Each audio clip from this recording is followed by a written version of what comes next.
shit, it's that time of week again. We got D&D. Hey folks. Welcome. It's Sesh 5 of called the NetherSpweek. This is the second streamed episode, so don't be like, where's the last 3? That's kind of crazy. You haven't missed anything. So, good for you. We are unfortunately down one Kami tonight. He is sick. But hopefully we'll have him back next week. I think he said he was starting to feel a bit better, but wasn't super sure about being all good by today. So hopefully they aren't doing too terrible. But yeah, Zenros will just be hanging out, following y'all around. But yeah. Other stuff before we start. VODs. If you're watching this and it isn't on YouTube, maybe in a little bit it will be on YouTube. Basically, Twitch keeps the VODs of your D&D, of I guess any stream, for 2 weeks, and then it gets rid of them. So I am downloading them and putting them on YouTube. So hopefully in maybe a couple days they'll be uploaded. We'll see. I still have zero clue how to make things look nice. So we'll do that. And when it is ready, I'll drop a link in my Discord. So you're welcome to find it there. And if you don't have my Discord, it's there. Okay, cool. I think that's all the housekeeping-ish things out of the way. Oh, I should change. This guy should be changed to this. There we go. Okay. I think everyone's here, and I think everyone's ready, I hope. Shall we jump on in to play some D&D? Yeah.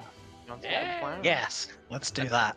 Let's do that. I don't know what else we'd do. It'd be really weird if we just started playing something completely different or just stayed here for a couple hours and then left. Let's not do that. But what I will ask is, can someone roll me a d8? First person to do it will receive my appreciation. A 2. Okie doke. So this week's character question for Night with the Boys. This character question is, if your character had the time to pick up any artisan's tool, gaming set, instrument, or something of a similar sort, what would your character pick? If they could pick up just any skill, maybe it's just spontaneously they just know it now. What would they go for? And let's start. Let's go in display order. So Enio first, then Mara, Lyra, and then Corin. So we're starting off with Enio. Oh golly. I think Enio has a deep interest in like games and chess and gambling and honestly I think he'd be pretty happy with any gaming set. He was very competitive during the whole trials hullabaloo in Jagao. But I think that that's just something that he hasn't really had a lot of exposure with in his life. And so whenever someone's like even remotely mentions a game, he just is, cartoonishly ears perking up and eyes turn into stars. I dig it, totally. Okay, what about Mara? I think Mara would probably want to pick up something like a musical instrument, like maybe a lyre or a lute or something like that. Some sort of stringed instrument, I think. Nice. What about Lyra? Probably not something super practical. So like maybe like bagpipes, something really just they serve no real purpose, but they'd be fun enough. Yeah, sure. Makes sense. And what about Corin? I think Corin would probably try to pick out something like alchemist supplies or like an herbalism kit or something, just to mess with the nature of things, as it were, beyond just casting spells and things like that. Interesting. See how much they could mess with physical magic as well as magic, I guess. Magic. Yeah, totally. That makes sense. Damn, I dig it. All great answers. You guys all get 1 fate point. Add that to your totals and spend them when you feel like you're gonna fail. Who knows? I have no clue how much you guys have saved up at the moment, and it is so fun for me to always be on edge of being like, damn, I haven't heard someone spend it in a little bit. Can't wait for someone to drop like 20 points on a skill check. Haven't used a single one. Oh, that is terrifying. Oh no. Okay. Speaking of fate points, does anyone want to earn an extra fate point and do a recap of last session?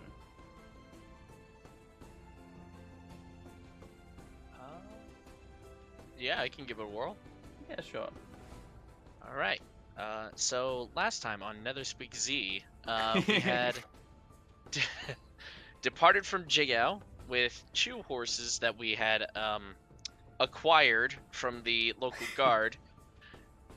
By way of asking, we didn't really steal them, but we headed south on the path. Along the path, we met a fresh-faced, younger-looking male adventurer who was like just super early 20s, late teens, who was very curious and questioning about everything and didn't really seem to know much about the world in the form of Xenris.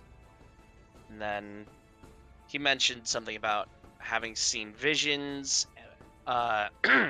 specifically from a devotee and or a follower of the Archheart. Archheart? I don't know which one. I think in books it's Zalikas. both of them, Okay, so do not worry about that. gotcha. But he seems to be related to the Archheart and related to Zalikas.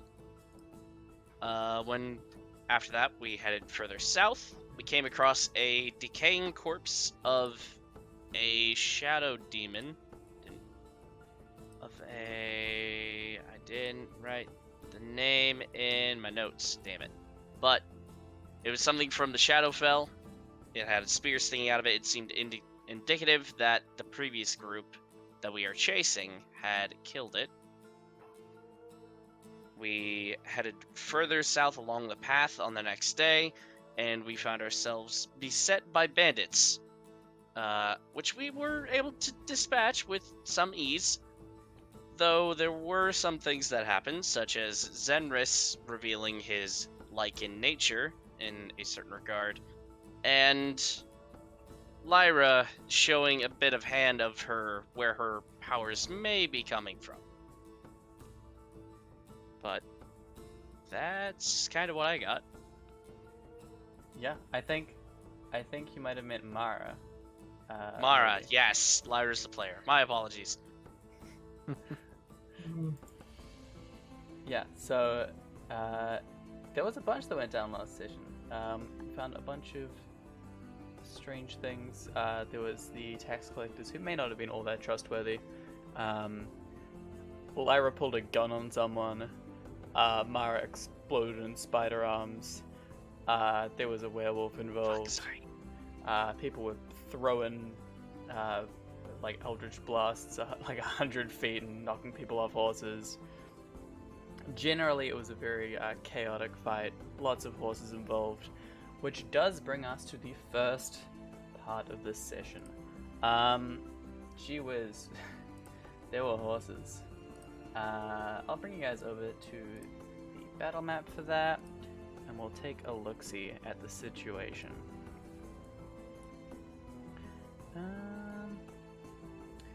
Yeah, so it was a little bit like this. It's kind of hard to make out on stream, but they are all very spaced apart. I apologize. Yeah, so as far as I kind of have, there were 3 horses at the top, who Corin managed to put to sleep because they were very injured and just dropped them all. Actually, they didn't drop them all because they are still standing up when they sleep. which is very convenient. But yeah, so those guys are sleeping. It would not be very difficult for you guys to just claim those as your own horses. They have like riding gear and saddles and stuff, so not too difficult at all. I want to heal them if they need Yeah, it. they are definitely pretty roughed up from the general battle that they were involved in. In terms of the others, what have I written here? I wrote out a thing. So under the bandits in the center, there are 6 living horses that remain, but they're startled and are pretty much just kind of running wherever.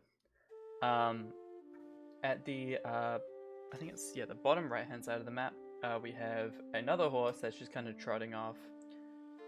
So with the 6 living horses that are startled, the 1 trotting off, and the 3 sleeping, there are 10 horses in total, plus the war horse that was ridden by the kind of leader of these bandit, not tax collectors. And that one is also kind of running off. Though I think it might have been Enio who brought up the point that, you know, they're not really going anywhere in particular, and they're only going to run so far. This is really a case of how much time do you guys want to spend trying to capture these horses? How many horses are you trying to maintain? Enough horses to get us caught up to the jerks who stole from us. I mean, more horses. You know, we could like sell or trade them. I don't know. I don't have a ton of money, and that might be helpful. If you give me 10 minutes, I can cast a spell that will let me talk to animals. That might help us. Sorry. No, you're fine. I think we need to rest for a bit anyways, so that Okay. would It wouldn't hurt. likely be advised. Yeah. Then you guys can rest for an hour, and I'll go around and try to talk to however many horses I can. Sure. Okay, so do you guys want to sit up on the road, or do you want to sit up a little bit off, or what's the plan? I mean, what's gonna happen? Are more people gonna try and collect taxes? You know, So you'll I'm have not to worried. Wait and find out. It'd be really funny if this was just like a tax collector con, and they're all converging on this point, all across the world. Okay, so you guys are just gonna plop down where you are and rest up, tend to your wounds, and wait for this magic to start going. Yeah. Yep. Maybe a little bit off the road, but like Yeah. not far from it. Alrighty. Okay, you can easily enough kind of just all sit down and keep an eye out and just chill. So Mara, you are muted on Discord real quick, by the way. I am. How dare you suggest that I will be muted on Discord? That's never happened to me before. Doesn't happen to anyone I did. else. I did wonder why everyone was ignoring me. While everyone else is sort of resting, Mara, I'm just gonna like start going through, like dragging the bandits off the road and start like going through their pockets. Yeah, sure. Especially the main guy. I'm interested in him. The main guy? Okay. Go ahead and roll me an investigation check just to see how like thoroughly you are Investigation. looking over this bozo. Oof. Okay. So you find that he is wearing, I think I described it as Aurora Watch armor that has been pretty dinged up. So he has a breastplate. Apart from that, he's wearing traveler's clothes. He did have a scimitar before, but I think Lyra has claimed that. But you do easily enough find that he is armed with 6 knives. So 6 various daggers of different kind of shapes and weights. Just variously He was stashed armed at across him. least. Yes. Oh, do you yoink those as well? No, he's dead. Yes. He doesn't- That is also He's true. not armed. I'll take Yeah. the daggers to distribute. Yeah, there's enough to go around. But apart in terms of other stuff, there's like some jerky that he has on him. You find there is a coin pouch. On him he has 3 gold pieces, and 4 silver pieces.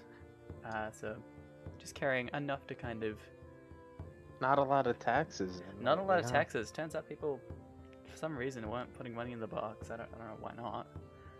But yeah, it seems to kind of be all he really has on him. Then I'll just keep, as everyone else is resting, just keep sort of dragging corpses off the road. Yeah, you can clean them up a bit and at least like pile them.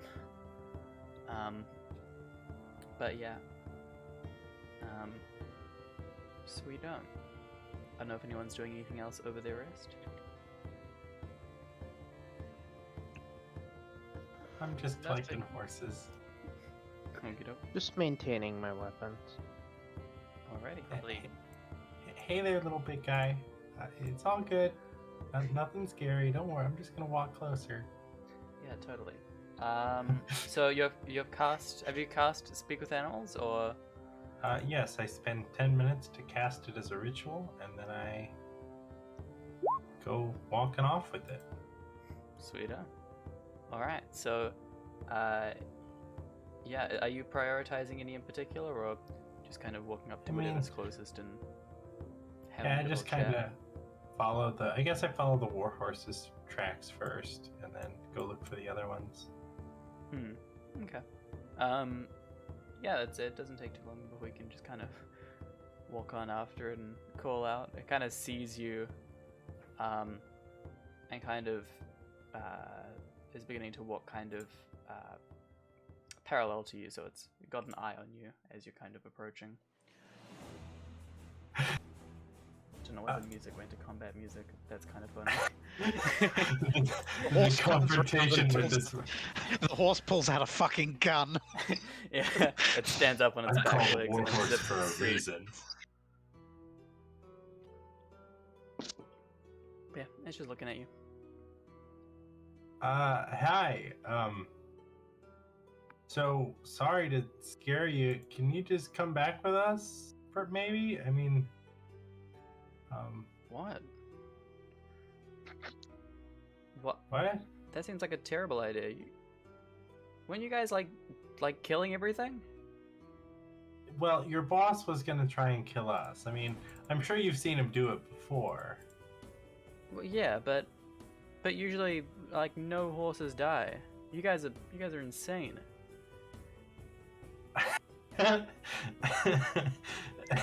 Yeah. Who attacks horses? We were just helping out. Yeah, we're not gonna attack horses as much as we can anymore. Your track It was record just doesn't really kinda say that. An accident. We got oats, or we can get oats and Hold on. carrots. Oats. Yeah, I mean, plus you've got that whole harness on. And if you want to be out in the wild, you don't want to just be, having to deal with that whole saddle all the time. You're right.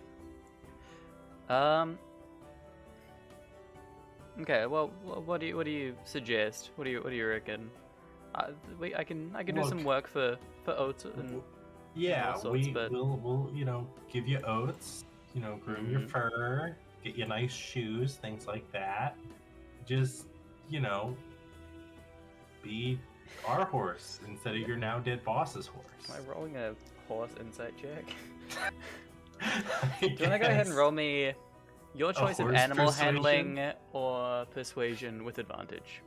Either of those Okay. checks with advantage. Sure. Or Horse deception if persuasion, you're 23. really.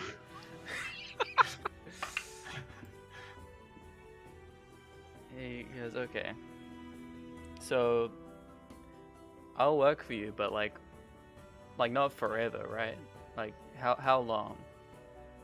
I mean, I guess like we're kind of just gonna go where we're going, and we take pretty long breaks in towns and stuff too. So you'll be able to, just kind of chill. Am I just gonna get like strapped to a post and stand out in the rain for a few days at a time? I mean, no, that's not my plan. That sounds awful. Was Yeah, he it doing is. that? That's shitty. What?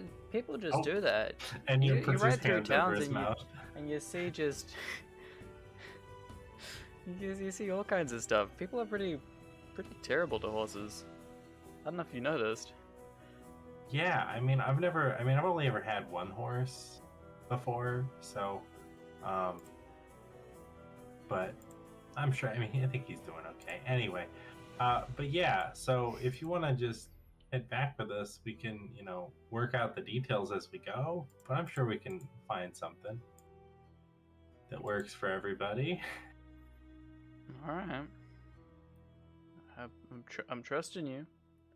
Okay, well, I'll do what I can, to treat you right, but we're gonna collect up the other horses and see if we can find them some nice homes, because there's some dangerous stuff out here. We saw like a scary monster on the way to you. Nuts. No, there definitely is. So better to be chilling in a field with a fence around it than eaten by monsters. That's what I always say. I don't always say that. I'm sorry, that was a lie. Yeah, I get to take that. I have a high horse inside. Well, All yeah. right, well, I'll help you out. I'll see if we can get some horses. yeah, I'm excited to have this conversation 10 times over the next hour. Yeah. Go ahead and give me another persuasion or animal handling check with advantage. I want to see how you sway the general horse demographic. See how many are happy to come How I in with. pull with the horses. Yeah, 18. absolutely. 18. So out of the 9 remaining horses, I'll say, well, I guess there are only 5 others or so. You get all but one horse who is just so determined to ride off into the sunset. And I mean, who can blame him? So yeah, altogether, including the war horse, you have 10 horses, including the 3 that were put to sleep. That's quite a lot of horses. That's 2 horses each. Yeah. I might say an excessive amount of horses, but you do have them. And they Fantastic. all kind of just follow along. They're kind of just murmuring to each other, but like, what are you doing here? Seems like a terrible idea. And the other one responds like, shit, no, they said oats. It's like, oh snap, oats. So yeah, they all just kind of start following behind. I just lead them all back. Yeah, it's been maybe 20 minutes or so of you just walking around and talking to horses, and they all just kind of start filing behind you, and yeah, it's before long before Enio is just returned to the resting party with a small stampede behind him. I am the horse whisperer. You. One of them didn't want to come with, though. So, good luck to him, I guess. That is still incredibly impressive that you got that many. Yeah, I mean, they didn't want him to die out there, you know? Right. Of course not. Did you make any promises or anything, perhaps? I mean, we can just take... I mean, yeah, nothing, like, serious, really. We just gotta, make sure to get some oats sometime. Is mostly all. So we need to get oats. And maybe some carrots. Yeah, I mean, but, like, we're gonna, No, that's... we're I mean, we're that, going to Bazazan, and I'm sure they'll have some oats. It seems like a city of necessity. I'm sure they would not have any shortage of that. Probably, yeah. We'll figure it out. Worst case, we're in the exact same situation we were before fighting these bandits, so True. I'll have a good nap.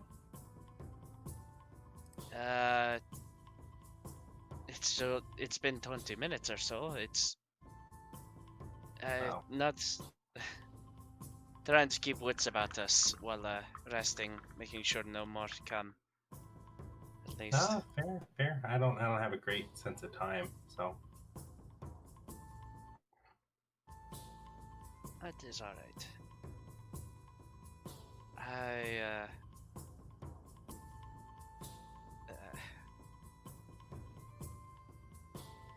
I am curious as to a few things, at least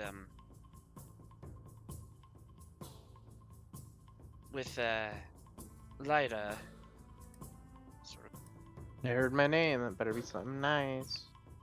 I was just curious where you procured the thing you started the fight with. Oh, I've not it's really seen much like it. self-made. Are you an engineer? Of a sorts. I see. I never really. I had heard of weapons like that, but never seen one in person. So, Huh. Sorry. I mean, I guess now that I think about it, I haven't seen a gun either, but. Huh. I just kind of took that for granted. Sorry.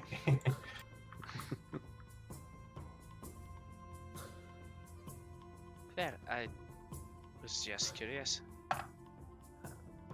Oh yeah, it's a Lyra special.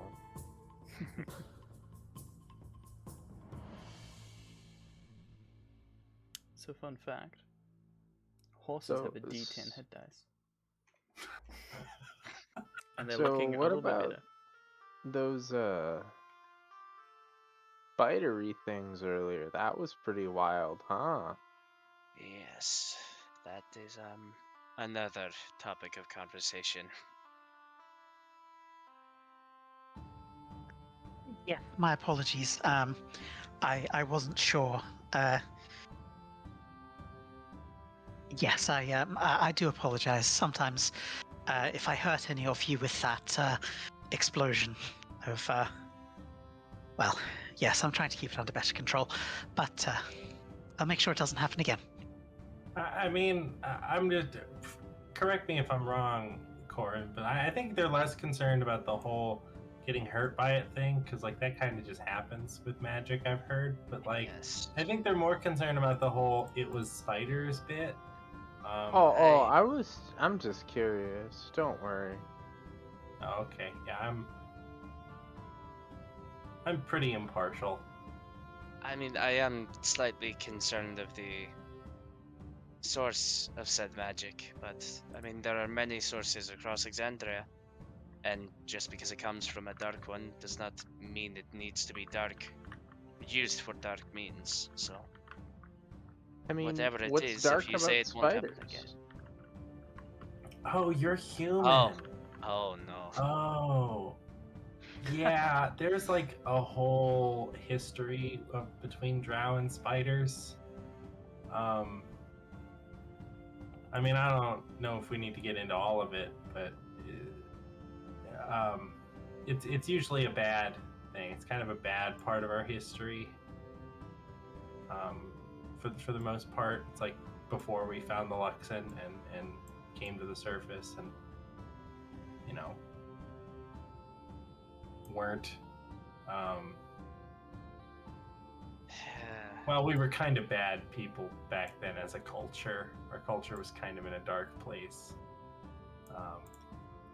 Both physically and literally. Yeah. Yes. I knew that was a pun. But yeah, anyway, spiders bad, generally. Well, yeah, as you say, magic comes from many places. Did you find like a really big spider and he gave you magic powers? Is that what happened? Actually, that would be really cool. Is that what happened? You see, You very briefly see Mara deciding whether or not to lie and say yes. No, a little more involved than that, but you'll forgive me for not divulging everything. It is understandable. Yeah. Seems fine to me. Why, expecting someone to divulge all their secrets about things would be foolish and almost impertinent and rude to ask them questions about things that might need to be I kept mean, secret. I don't know about all that. I mean, I'm pretty honest. Just in a general sense. I mean, not a lot of big secrets for most. I don't think most people have a lot of big secrets. That's a little weird to say, Lyra. I apologize if I overstepped before. Oh no, it's fine.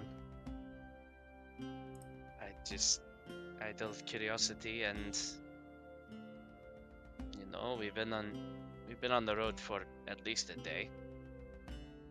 I think Just it's trying been to make about a small week, talk on our but way. Well, fair enough. Just trying to make small talk. of course, it's fine. Hey, does anybody have rope? I mean, think I have some. don't carry. Okay, I'm gonna take these horses' bridles and just kind of loop them, and so we can not lose any of them on the trail. And Yes, stands up to do. I do have some rope. If Yeah, you really need it. I do as well. Perfect, then this will be no problem. I'm just gonna, if I can borrow that, I'm just gonna go do that. Yeah, easily enough. You can link them all up without any kind of hassle. They seem vaguely trusting of you. With the promise of oats on the horizon, who knows? Maybe rope is involved somehow. Sure hope that promise doesn't go unfulfilled. Look, I'm gonna do what I can to get them oats, okay, Lyra? I've already got 10 horses, a dozen horses on my back. I don't need you there too. I appreciate you looking out for their best interests, though. I'm sure it's not that expensive to get oats for him. It's only 5 horses. I'm sure it's not either, and I mean, I can easily get like 20 gold for a horse, probably a lot more. So Well, are we feeding them or selling them? I mean, I don't imagine we're just gonna have 10 horses with us at all times. I imagine we're gonna, get them to some good homes or something with Bazazan. Okay. Get them to some good homes you know. and maybe make a little money at the same time. Exactly. We'll donate some of them to their oats funds. Alrighty. Well, it's been an hour or so of you guys sitting down, so you'll successfully completed a short rest. So feel free to get them hit die going. I know some of you guys took a bit of a walloping in the last fight, so Yeah. Just a bit. Just I- tad. I did not take a short rest, but I'm gonna just cast a quick cure wounds on myself. Okey-dokes. Let's see. Hit die is D10.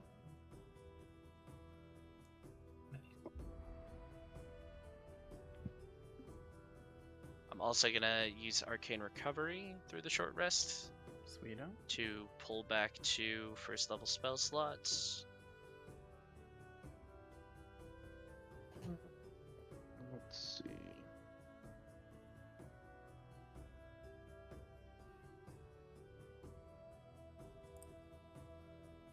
At 11 hit points. I don't want to use all my hit dice. I should. Okay. Alright, let's see. But yeah. That Okay, so my next question, while you guys are finishing that up, what pace are you guys going to be keeping? Because while you do now have a bunch of horses, they are tied to each other, and I think the Olympics would be a lot funnier if all of the 100, like the 1,000, whatever it is, 100-meter sprints were people all tied to each other, because I think that would be more eventful. Maybe, I'm not entirely sure. My point being, you can't really push them all the way because, you know, the chain is only as strong as the weakest link. But, I mean, it's up to you guys if you want to just kind of keep a normal kind of pace with all of them, or what the dealio is. A normal pace would be a good idea. Yeah. Yeah, I think Just that- like a that nice sounds- trot. That's reasonable. Okay. Any of you guys on the first 5 horses, or the last 5 horses, or spread throughout, or... Imagine we're just all in the front. I will. Or like, I gladly imagine be our in horses front. are just untied from the others. Okay. One person's just the horse leader. And who's on the warhorse? Dibs. Yeah, you called dibs, so that makes sense. Oh, true, you did. Plus, you're the one with the cool sword and a gun, so. Now Yep, you need is the Absolutely hat fair and enough. spurs. Yep. Alrighty. So you guys all get on your horses. Xenris packs up his tea that he was cooking for you guys, and hops on a horse as well, and you guys head off. I don't know if there's anything you guys want to do in specific, or if you're just riding until sunset again, but... Oh, well, important question. What does this warhorse look like? Are there any notable identifying attributes? So it's mostly black. It has like grayish white. I've already asked this question before. Hair, fur. I think it's fur. It's like hair. leading down. It's horsehair.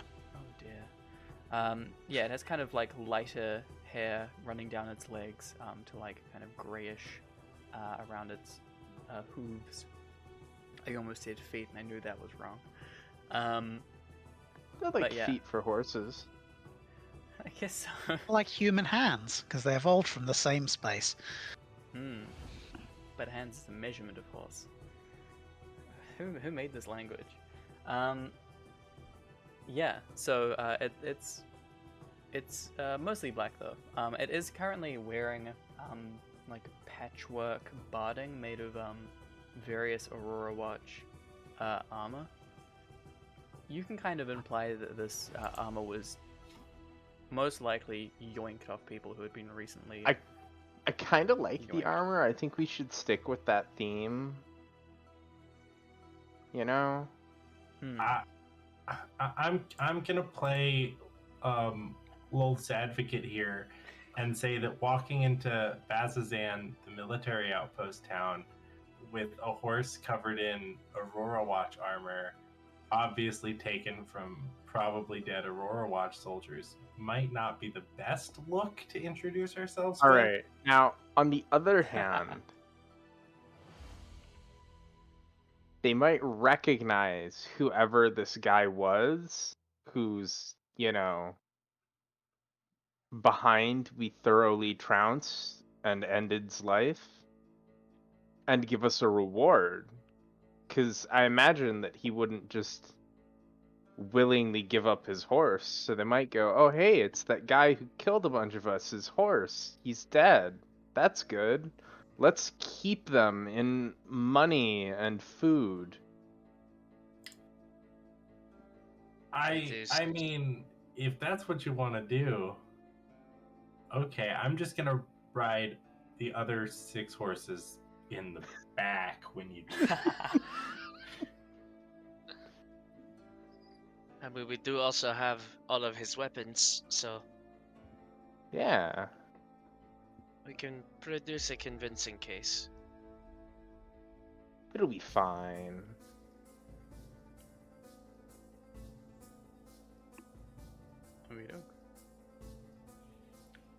So you guys keep on traveling. And we're gonna roll a dice of fun. Another one. Another one. Okie doke. So yeah, you guys ride. I believe this was like midday, this fight. Because I think you guys woke up, found the box, rode for another hour or so, and then got jumped. I had been a rat for the first half of the journey, I believe, and then I True. turned back and we had to do the rest. So it was at least 4 hours in to our day. Yeah, that sounds So about around right. noonish sounds right. Okay, so yeah, you guys, you're able to ride until nighttime, and all the horses are kind of getting towards being a bit tired, but they're definitely not running to the ground. Kind of like that first day, that was a bit rough on them. So yeah, all in all, you guys have horses, and it is now nighttime, and you guys are done on your second day of travel. I don't know if you guys are setting up camp or if you want to push through the night. It is up to you guys. I mean, I mentioned we need some kind of camp. Yeah. Likely for the best. See if we can find a few trees to at least split the horses up. I would not want to tie all 10 to one place. Yeah, I mean, I can just keep an eye on him. We don't have to like tie him up. I can just talk to him about it. Through your trance? Well, I mean, we're always going to have someone on watch, so if a horse walks away, they'll know. That is fair. They're not stealthy animals. That is true. I'm ready for some late night animal rearing in that case. I'll talk to him about it first. It'll be fine. It'll be all right. It'll work great. Alrighty. So yeah, in terms of like just landscape-ish kind of details, it's pretty dry desert. There are still a few trees, but they're more or less pretty bare bones trees. And there are the occasional kind of small spires of rock that kind of jut out of the ground every once in a while. Only like a few feet or so tall. But those of you who are a bit more familiar with the east will know that this is the kind of these are like the startings of the spires and spines in the barbed fields. So you guys are getting closer in the general direction that you're heading in. But yeah, so there are those as well that are just kind of sharp points of rock that come out of the like dry dirt.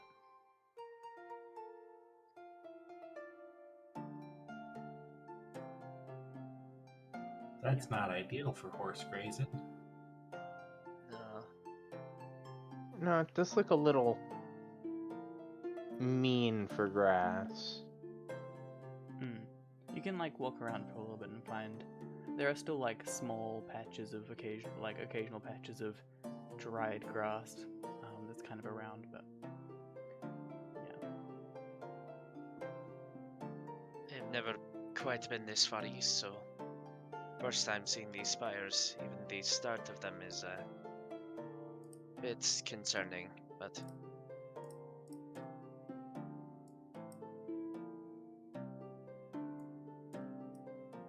this seems as good a spot as any. A bit of grass, a bit of dried grass is better than none, so Yeah.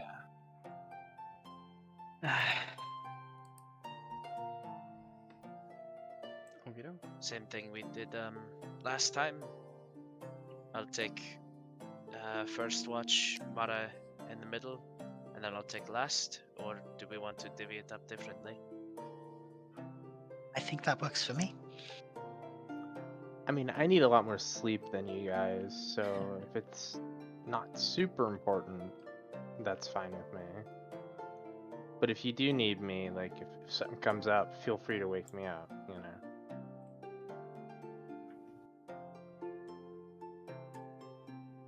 Aye, aye. If trouble is had, there will be a. I'll figure something out. I can trance kind of near your bedroll, and I'll just kick you if something happens. Sure, or say something, you know. Get my attention somehow. I'm sure it'll be fine. Easy peasy. Well then, I hope you guys rest. I am just gonna. He squats and pulls out his journal and just starts writing in it. Okay. So, if we're jumping into night shifts, can I get perception checks from Corin first? Just a perception. Okay. Oh goodness. Could I didn't ask before? It's fine. Well, you don't know. You technically don't know if it's failed yet. Well. No, I was gonna say Corin would be using arc to help and just send arc up and circle a bit. Occasionally, guess. but Yeah, I think that makes even then. sense. I'll say in retrospect that makes sense. So you can have him doing that as well.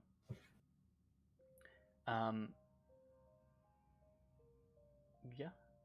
So you can go ahead and roll with advantage, saying that you can Okay. peer through arc size. I think we said that it's a owl stat block, right? Which has dark vision. Yes, it's yeah. Sweet on. So that's a bit better. A teensy bit better, actually. Yeah. Like you're just kind of watching over your folks, and occasionally you're looking up to see where Ark's swooping around, and you can see up in the sky, Cather is maybe about half full, and Ruidus is getting smaller. There is always just something vaguely upsetting about. Oh my god, the bot. Jesus. that timing. Jesus. Good lord. That's crazy. Yeah, it's like that. There is something generally very off-putting about looking up and seeing Ruidus and just being out here and just the open where there is all sorts around. It is very unsettling.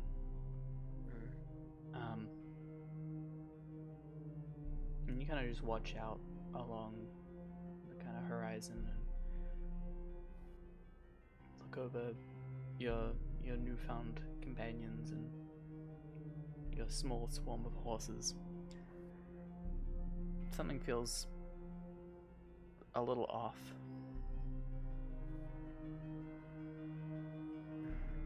But before long your shift ends.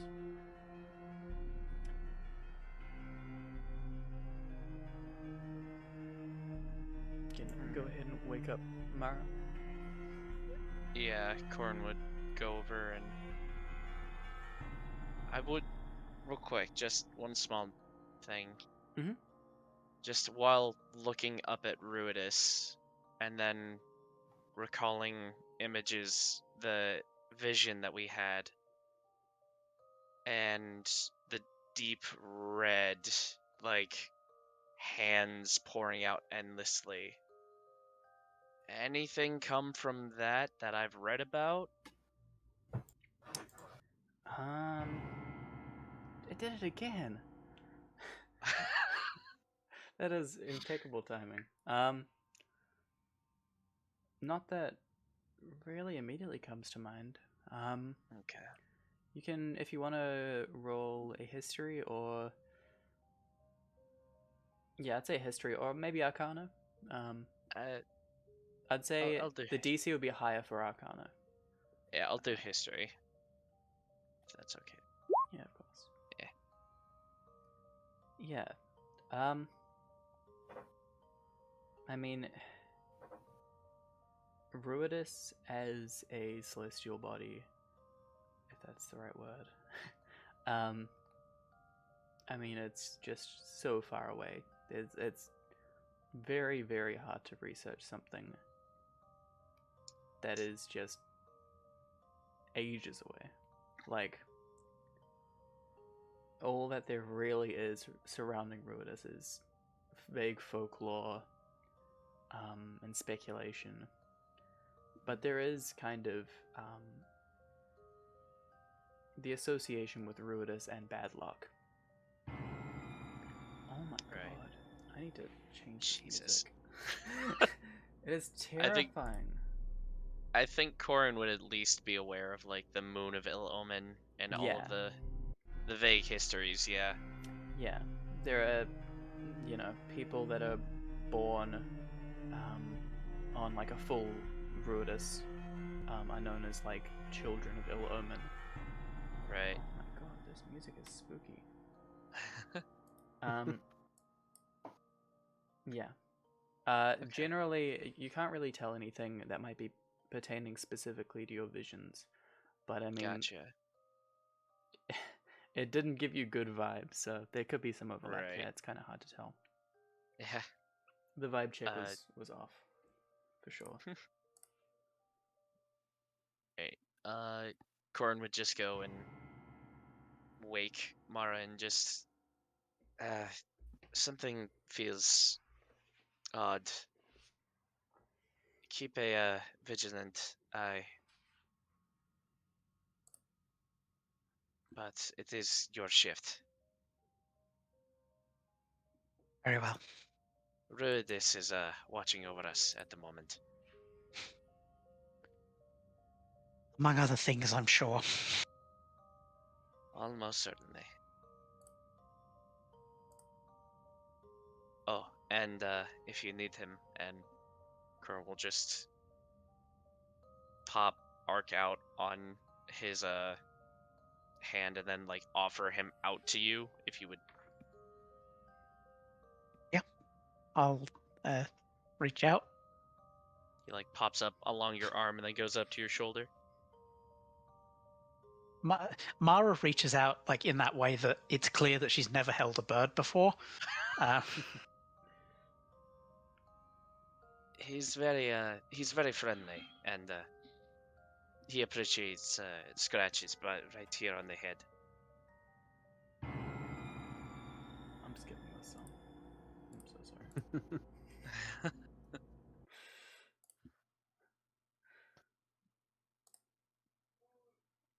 Okie doke. France, well. I hope the watch goes uneventful.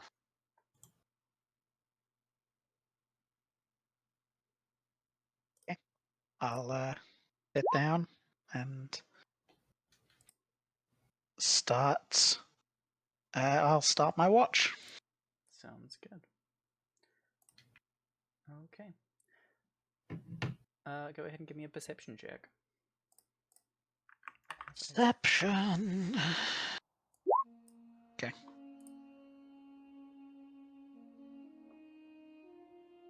There we go. All right. Yeah. There is definitely something weird about specifically Ruidus tonight. It might be maybe some placebo from Corin mentioning it specifically, but you look around and you just find yourself always looking back to it. Just like it's there, but you always feel like you want to check and make sure it is still there, or if it's moved, or if you're just suspicious of it. It feels intrusive, and it's just generally very unpleasant. Corin, as you trance, you feel your mind starting to wander, and it's before long that you find yourself in this strange kind of consciousness. You're in a room, and it's very large. The walls are and the floor are this like dark kind of stone brick that seems to be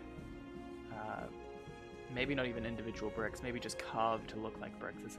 It feels very old, very rugged, and you look forward, and maybe 20 feet or so in front of you there is a very large stone statue, maybe 60 feet or so tall, of what appears to be a man wearing rags kind of around his waist. He's kneeling and looking up, and his arms are kind of bound behind him. He has his mouth open, and there are various stone chains that are emerging from his mouth and coil down around his arms, around his body, and anchoring him to the ground. It is unsettling, to say the least. It is very large, very lifelike, and you notice kind of in the abdomen of this individual there is a large set of stone double doors that appear to be closed.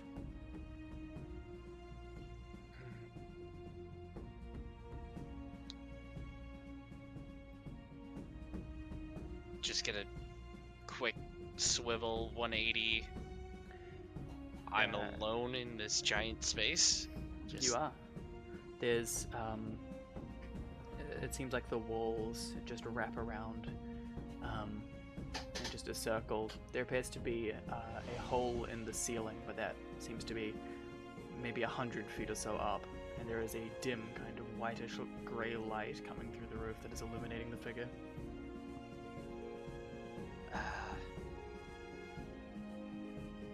This is alright, but nothing ventured. Walking towards the statue, does it resemble the figure we saw in the vision, or does it look different? It looks quite different. The man doesn't have any hair. He seems older. He looks very tired, and it's weird. There is an amount of empathy that you wouldn't expect to have with this thing. There is this urge to feel almost sorry for it. It invokes some kind of just empathy to it. It seems like it is shackled here. And as you're kind of thinking that, there is a very faint tremor in the ground.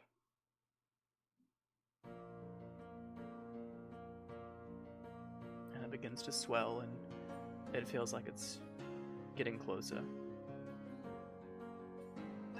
Shit. Just, I guess, rush towards the statue and would rush towards the statue and try to push on the doors to see if they open. Yeah. Doing so, you kind of make your way forward. There's a small set of stairs that is kind of worked into like the cloth of the sculpture. You can quickly kind of make your way up, and you feel these large doors.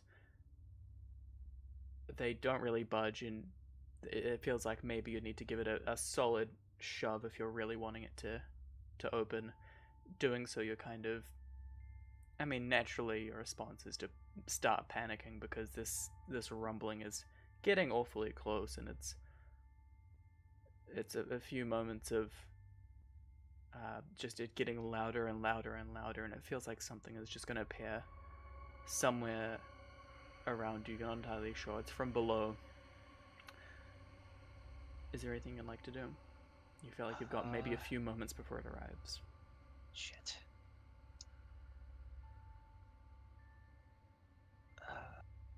Corin, knowing he's not the strongest, will and it's still gray light coming from above. It's not Correct. like shifted. Okay. Fucking in desperation and panic, he would give another try to shove the door open. Absolutely. Even though it's probably You not gonna work. But kind of shove your weight against it and push as hard as you can and hammer on the doors, but they seem like they aren't gonna give way. And you hear just around you just this smashing, just boosh, boosh, boosh around you, 3 large thumps, and you hear like clattering stone kind of falling aside. And looking around, there are these ginormous arms that have emerged around the statue. They are also made of stone, and as soon as they've emerged, they are stationary, though they're still maybe 40 or so feet tall, and they all are kind of ended in these outreaching hands, reaching for the man. You can't help but feel kind of in the very back of your head what feels almost like pleading, almost crying, and you can only feel that it is coming from this individual. what is? Who are you? Why now? Why this? What is happening? And immediately you come back, and Mara, you watch Corin just awaken immediately. Corin's like slightly hyperventilating.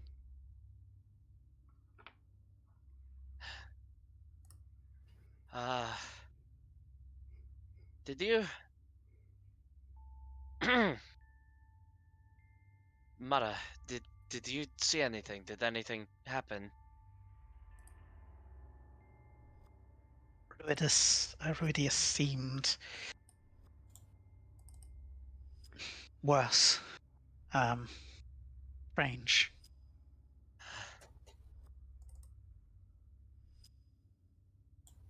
I don't know.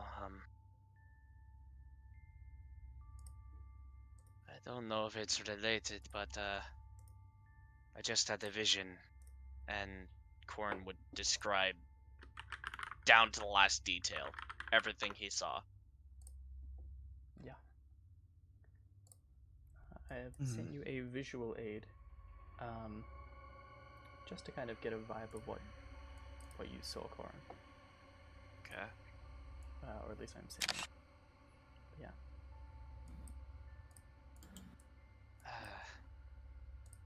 There's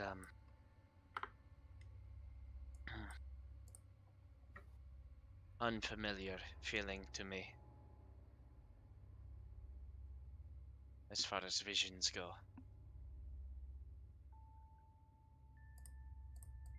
It was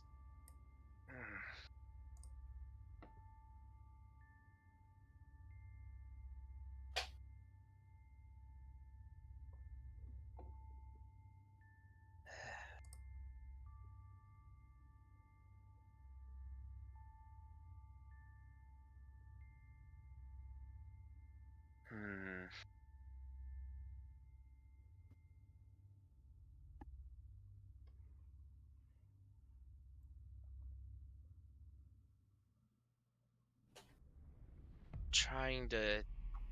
Cord's gonna rack his brain and try to think back if he's ever heard of. That fucking startled me for a second. If there's any histories of the calamity or anything that he can think of that vaguely relate to this. Go ahead and give me a history check or a religion check. Based on what I've heard from that, also make a check. Yeah, that sounds good. Totally. You can either both do it or you can assist one another or whatever works. I'll give you advantage because I imagine your intelligence is a lot better than mine. Okay. I'll take history with advantage. And we'll get nothing from it. Well, I'll burn 2 fate points to make it a 10. Okay. You. Can I? Hmm? This is kind of minutia. If Mara's helping, does that mean they're like talking about this out loud to like bounce ideas off each other or something? I would assume so. Yeah. Yeah. Okay.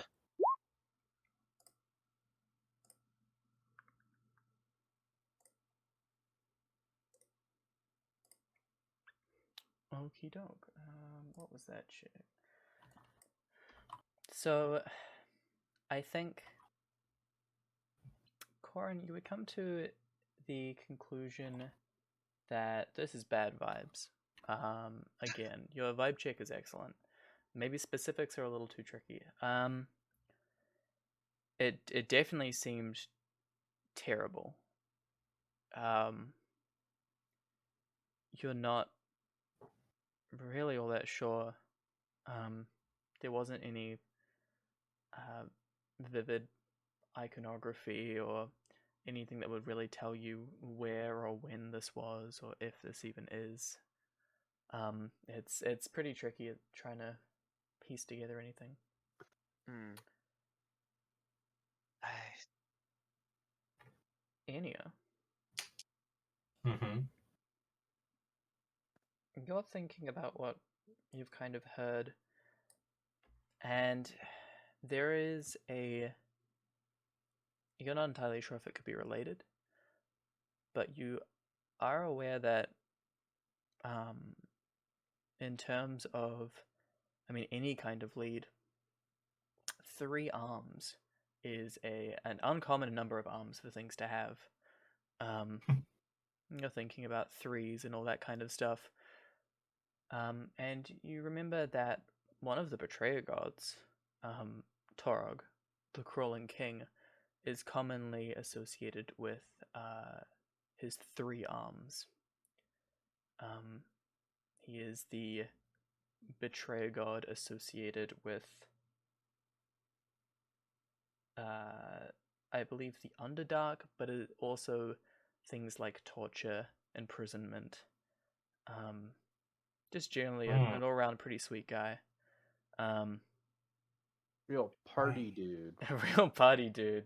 And Absolute. we definitely have nothing starter. related to imprisonment on our minds lately. Okay, well, good to know. Thank you. No worries. But as you're thinking that, haha, you do feel a very strange fuzziness in your head. It's just it feels almost like there is something reaching out to you in your. And it's kind of it's strange. It doesn't seem intrusive. It just seems vaguely warm but very fuzzy, very dull. It's kind of hard to place exactly what it could be. Okay, and you just continues as he is. Okay, doke. Back to Mara and Corin. Yeah, you guys are kind of stumped. Not super sure what the dealio is there. Certainly unpleasant.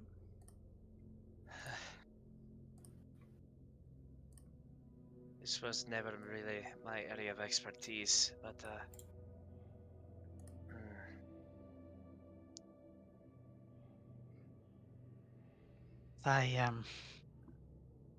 Well, my knowledge is specific, not broad. right. God.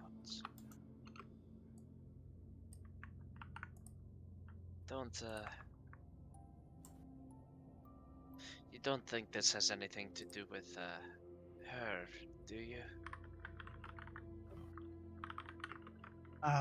Mara's hand kind of, like, almost unconsciously drifts up towards her chest, like over her heart, and she says, I don't think so. I haven't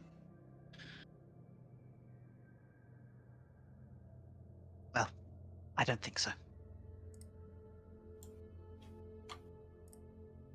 I will take your word for it.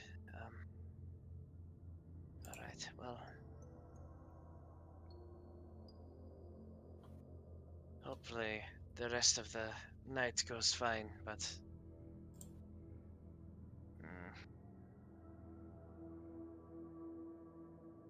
Corn just sort of raises his head, keeps his gaze on Ruidus for a minute, or for a few minutes, and just kind of... I don't like sleeping outdoors. Seems an ill omen is want to find its way to you. We're nearing Bazazan. We sit on the edge of the barbed fields. There are ill omens aplenty out here. That is fair enough. I've never really been through the barbed fields, so I am both excited and taking it with some trepidation. There's much to fear there. Not much to recommend it, I'm afraid.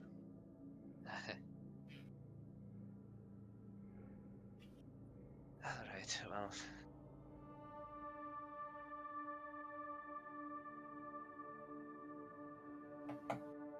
I hope the rest of the night is quiet. I'll That's fine. try to catch some rest here. And Corn will go back to wherever he was trancing and flip. I guess the robes he's wearing have like a hood. He would kind of flip his hood up and make it sure it's like... I mean, he's done it every other time he's gone to sleep out like in the open, but he makes sure his face is like covered and that his eyes are covered. That way he can't. Yeah. Basically to stop himself from subconsciously staring up at Ruidus all night. Fair enough. And with that delightful piece of very mysterious roleplay, you guys both get a fate point. Pew pew. Can I get another perception check from Mara on their second half of the watch? 30-20.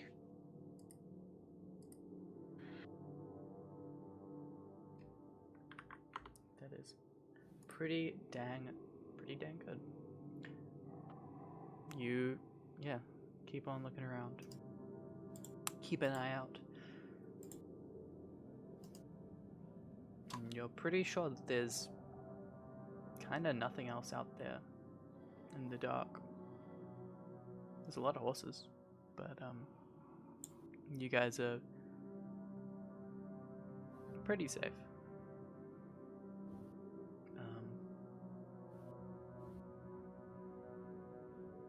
And as you're resting it, that tingling is kind of stronger, and it's growing.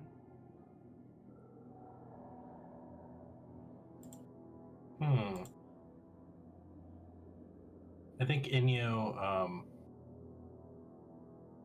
just sits there as he often does, kind of in a daze, and tries to like focus on it, I guess, but probably fails to amidst other things he sees. In doing so, there is, like, as soon as you kind of turn your attention to it, it seems like the fuzziness wants to make itself clear. Like there is almost like some vague personification to it, in the sense that it is trying to work with you to show you something. You see, like, the strange kind of like eye floaties that are all just kind of appearing in your vision as you're trying to focus on them, and you do get what feels very much like a knock at the door. Just like there is a final moment of you actually getting purchase on this clouded thought, and it's whether or not you want to kind of engage with it. I mean, I think Enio definitely would. All right.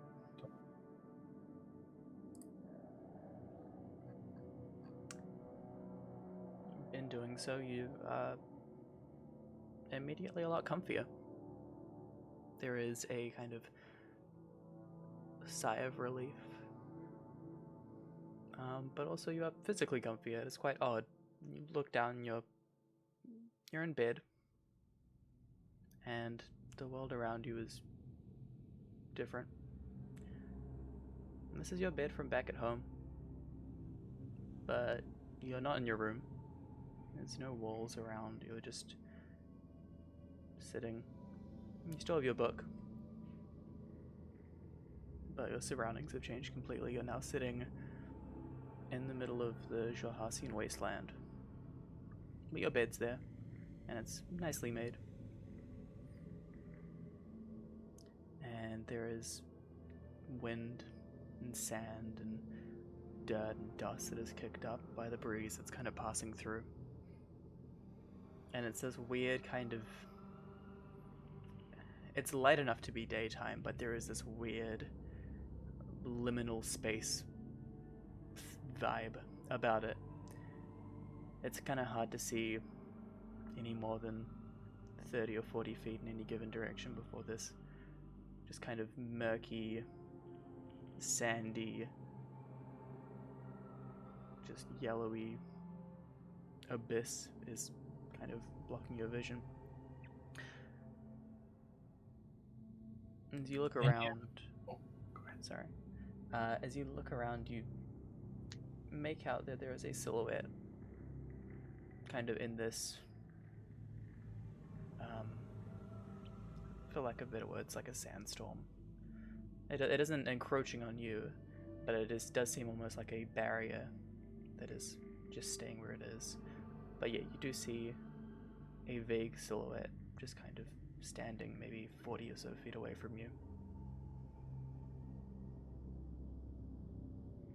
Enio, I think, just sits there for like a solid minute before he blinks, and then seems to like realize that he's blinking, and like goes to move one of his arms and feel the bed below him, and he like jolts as he realizes like, I'm able to control myself.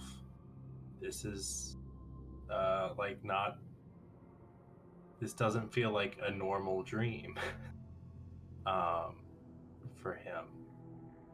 And then I think, like, can I still see, is Corin, Mara, Lyra, the horses Nope. around, It's or no?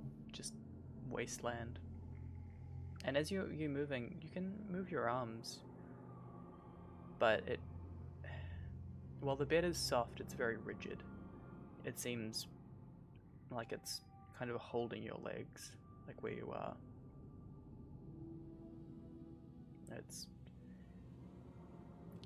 It's claustrophobic in a cozy sense. It is this bizarre, warm comfort, but also oddly trapped feeling.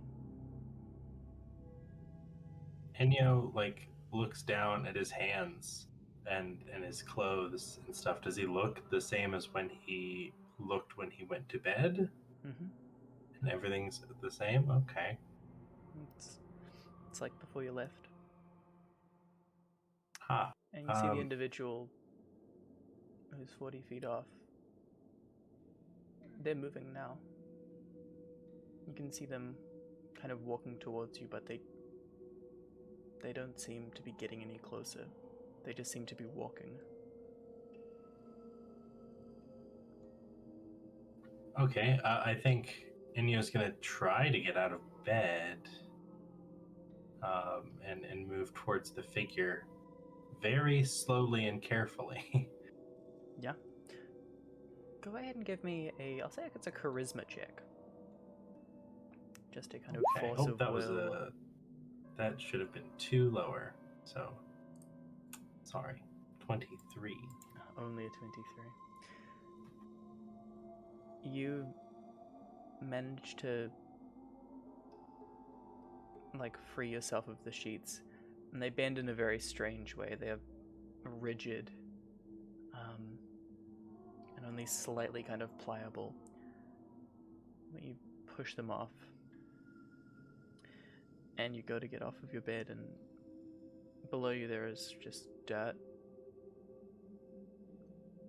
And kind of like putting your feet down, it kind of just shifts and crumbles out from below you. If you want, you have the chance to not put all your weight on it, as it kind of just collapses into that same just blurry, sandy, dirty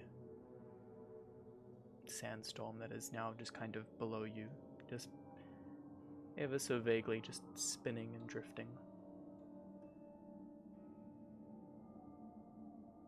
Inyo sits on the edge of the bed and looks over at the figure trying to get to him, and yells, I can't get to you. Are you trying to reach me?" And then points to himself. Like tries to wave at the figure. Kind of like as soon as you turn your attention to this individual, they start getting closer. You're able to kind of make out at least vague details about the individual. You can assume maybe they stand somewhere. They look taller than 6 foot. They appear male, and they are covered in like fur, or maybe hair. I'm not entirely sure. They are lanky. You recognize them as a bugbear,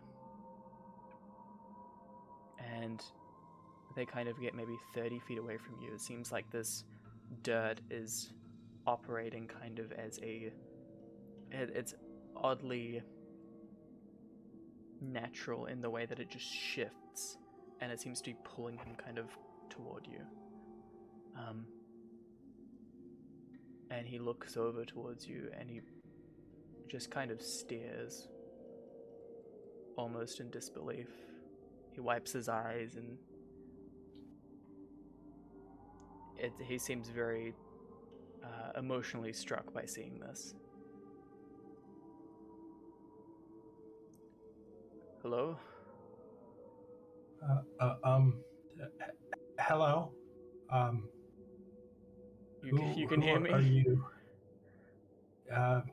Yes, I can hear you. Who are you?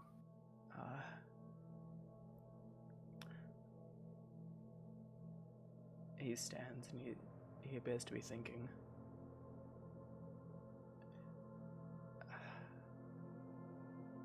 I don't know. I've been trying to talk to you. I'll find you again. Then we can talk. And I can help you. And I really hope you can help me. And as he's speaking, the sandstorm is kind of picking up and kind of closing in, and he looks around noticing this and seems worried, and he kind of picks up his pace and is starting to try and run towards you. But wait, who are you? Me? Who are you? Hey! And he was like yelling and moves to the edge of the bed and tries to like put like his feet down to move closer to this figure. The floor gives out again and starts to just mix and fall and kind of pour in like a sinkhole from underneath. And he seems to be he's now broken into some kind of sprint, but the sand is shifting underneath him. Before you know it, you can't make out like 5 feet away from you. It is just very, very hard to see. How far did it seem like he was from me? It seemed like he maybe got 30 feet away. He was initially like 40 feet, and it seemed like it was still very difficult to make his way kind of towards you. I think Enyo waits about 5 or 10 seconds, sitting there, like standing on the bed, shaking his hands and muttering to himself, before he turns towards where the bugbear was and backs up, and I think he just jumps, like, as far as he can towards that bugbear off the bed. Alrighty.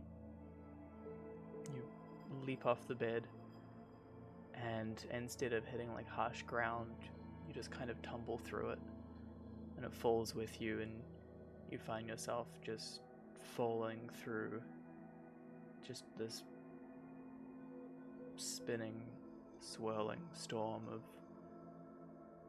sand and dirt, and it's very confusing. And then you find your way back, surrounded by your friends, staring into your book. Just Mara's occasionally looking up at Rudis. I think Enyo just furiously begins scribbling. Like, he doesn't even look around at his surroundings anymore at this point. And he just, once again, is like frantically insane person rambling on his page with little doodles of whatever he can remember and notes and observations. Mm-hmm. And he probably does that till morning. Alrighty. Mara, the rest of your shift goes undisturbed. Okay. Yep, then I'll wake the next person for their shift, Okey-doke. which is Enyo, I believe. I think it's Corin. Corin. Yes. Yeah, because Mara's doing the 4-hour block in the middle, essentially. That's right.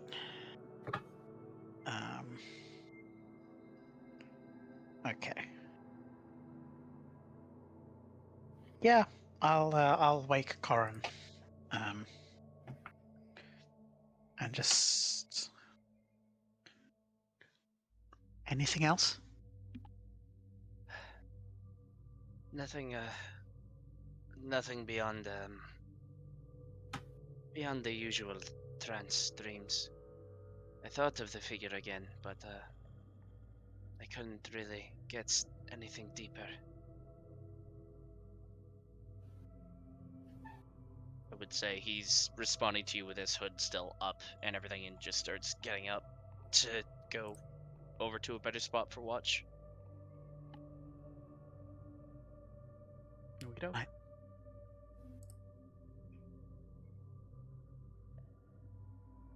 I'm sorry, what are you going to... What are you saying, something, Mara, or...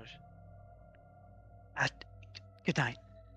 Oh, yes, good night. See you in a few hours.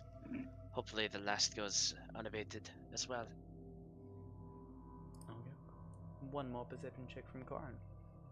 Okie dokie.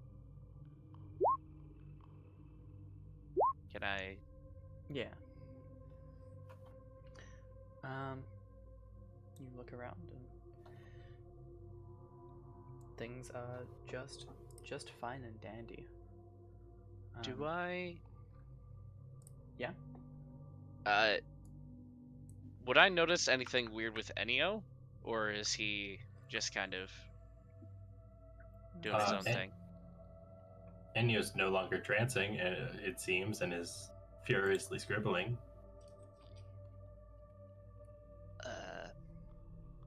Are you alright, Enyo? You seem committed to what you're working on. Oh,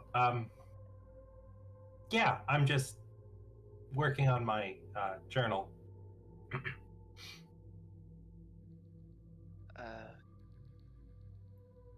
Alright, Did you have a vision last night?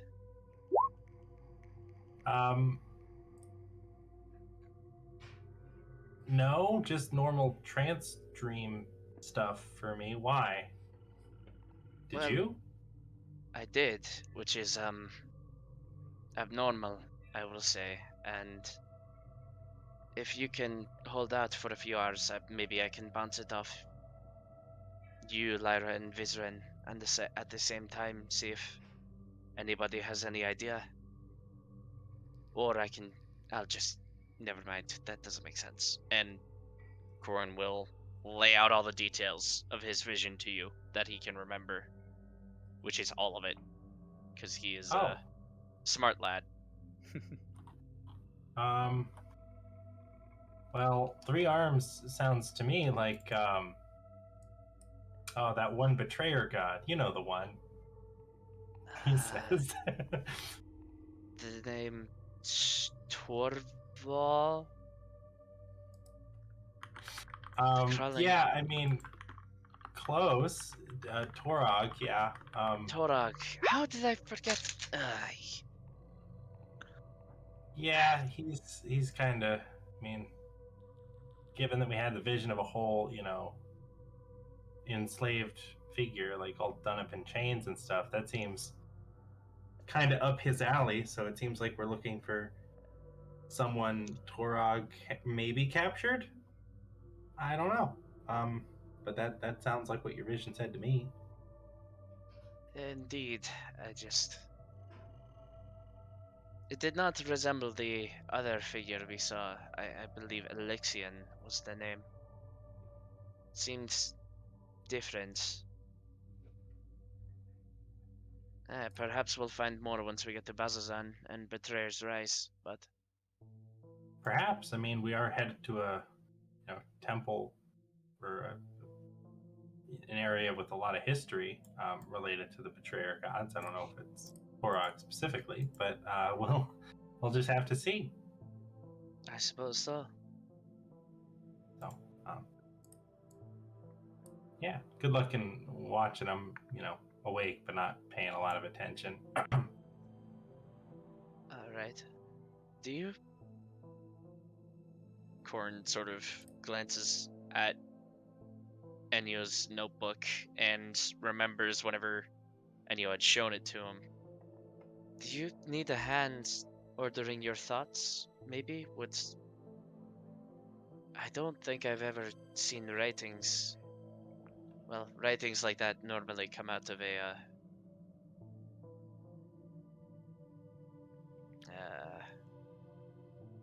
I don't know, it's concerning.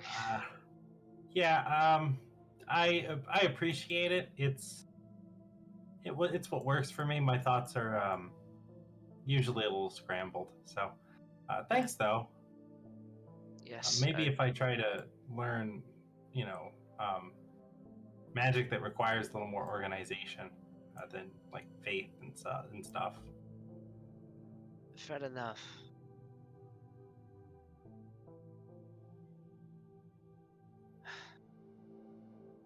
Well, hopefully all is quiet for the next bit. Fingers crossed. Scribble, scribble, scribble, scribble, scribble. apart from scribbling. Psych. Hey, Lyra. Yes. You have been sleeping so nice tonight, and it's so nice, so sweet. And all of a sudden, you find yourself fallen to the ground. You land like on your hands and knees, and you are what appears to be standing on, or I guess crawled on, some very pale yellowish large bricks. They seem to be kind of maybe 10 feet or so across, and they seem to be making a very vague path. However, everything else is just black. There is a suspended path, it seems, made of these bricks that just kind of Well, trails away. I'm pretty sure I'm dreaming, because, I mean, I wasn't somewhere where I could fall when I went to sleep, so...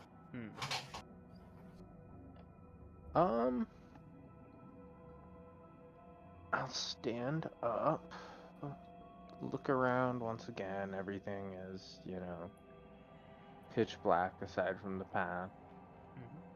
You do see So I nearing guess I'll the follow end of the it. path, maybe 100 or so feet off, there appears to be a pedestal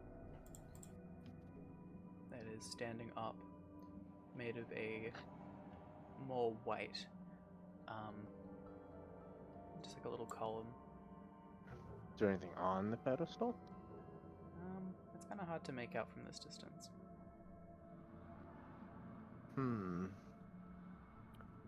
I will approach it since it's in the same direction I'm going. You get maybe 40 or so feet from it before you can see atop it is just papers. There is what appears to be various rulers and pens laid out. There is an ink pot sitting on top of it. It seems to be maybe the size of like a desk on top of this pedestal. You can see that there is various old papers kind of laid out, and it's somewhat reminiscent of your papers that you've come across. But it's still like, still like 40 feet away from you or so. And there's an issue. The path stops. It just dead ends before you can get to the papers. It's like a 30-foot I gap. stop. I do not want those papers.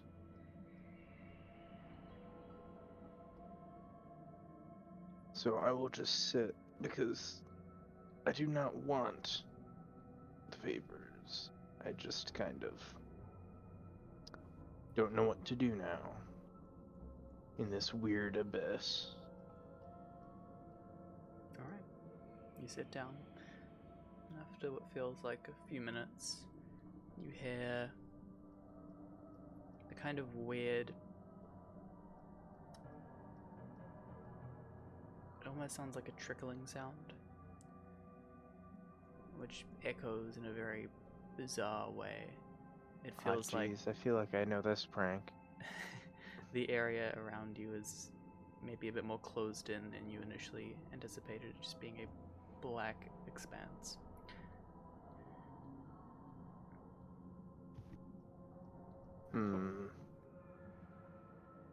Well, I'll look around. Do I see anything aside from the podium I don't want? You see behind you, kind of along the bricks, there are red footprints, with occasional spatterings. You quickly deduce that this is most likely blood, and it seems to have followed to where you have walked. You notice on your hands there is just this red stain that is just running and gently trickling blood.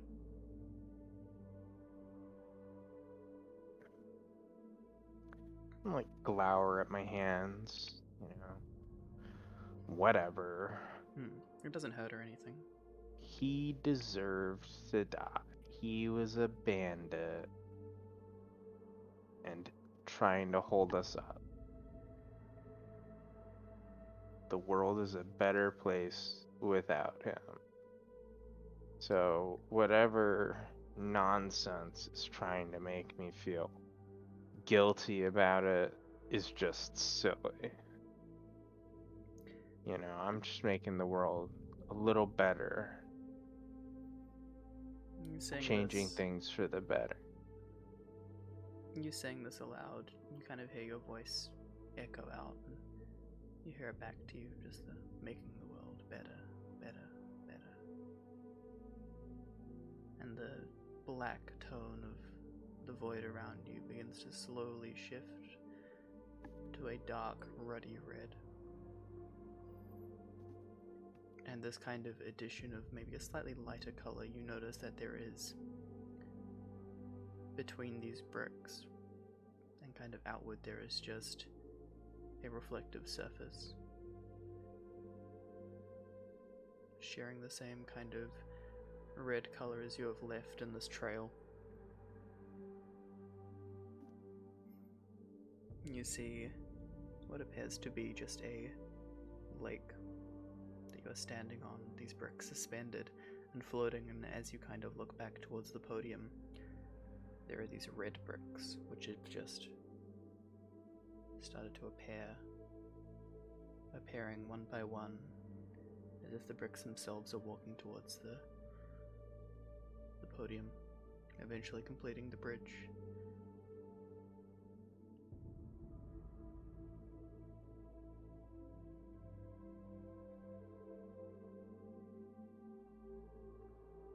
I guess the only way I can go is towards it, but not happy about it, you know.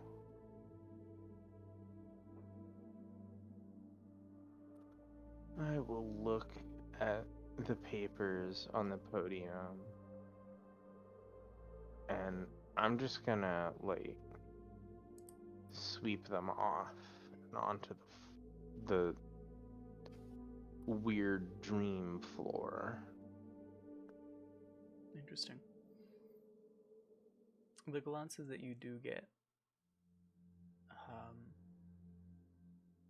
you see complex machinations and various elements that you recognize, but a lot more complex. And you just sweep them off the podium. And the ink pot kind of just splooshes in. And the papers. The whole point is to discover it for myself, not have weird, mysterious dream entities granting me knowledge. You watch as one of the larger pages lands on the surface, and the red kind of begins to seep through it and covering the ink.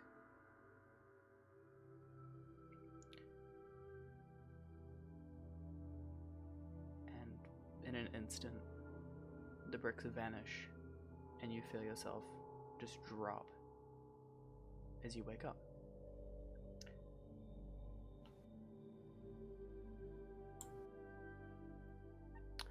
However, while this was happening, hey Mara, haha, don't think you got away from this. Oh, I never expected to. As you kind of drift off after your watch, you see that kind of red around you, and you find yourself just kind of vaguely buoyant. There's this weird kind of pressure you feel around you, and you see the red begin to shift, and you make out in the distance what appears to be various shapes of deep oranges and blues, purples, and you hear, I want to say, chiming. You watch as these shapes kind of get closer, and they are reflective and glassy. You see them kind of push against each other, and you hear what sounds like the crunches of glass kind of pushing against each other, and you hear more of this clinking and chiming sounds as they are conjoining before you. You watch them clash and rearrange themselves. And they do so for a while. You watch the colors shift around, almost like a kaleidoscope kind of, just the various spiraling, changing colors. The sound is getting kind of louder as it appears, like this is getting closer. And it gets maybe 60 or so feet away from you before it all snaps into one large, what appears to be a pane of stained glass.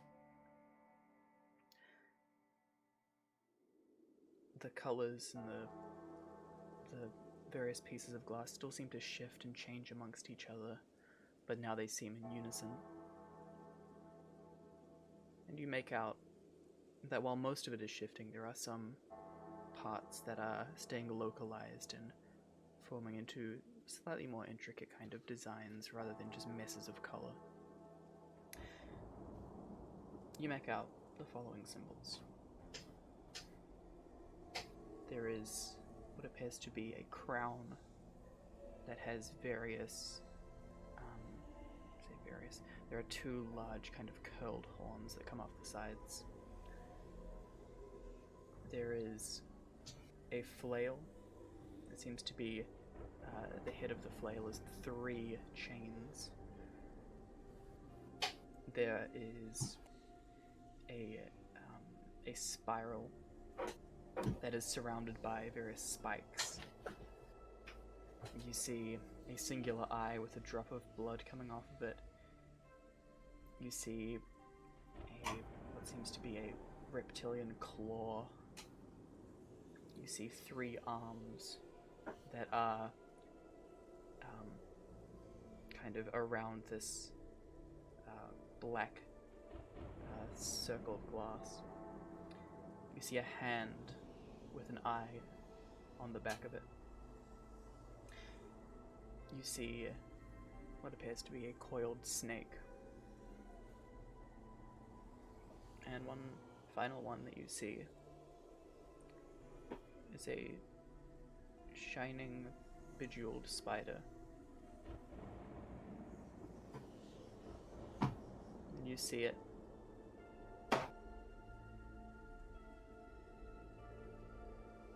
And this large pane of glass is seemingly just presented toward you. And kind of as you're gathering this information in your head, the chining kind of turns into it sounds almost like a tuning fork, just in this one, like, resonating frequency that is starting to pick up in pitch, kind of getting higher and higher.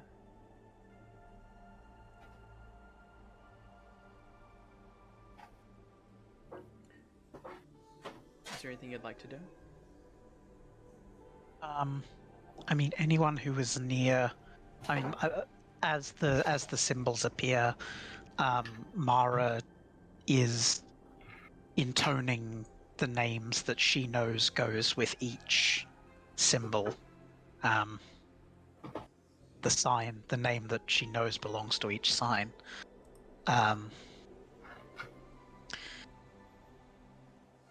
But just stares ahead, unblinking, otherwise saying nothing.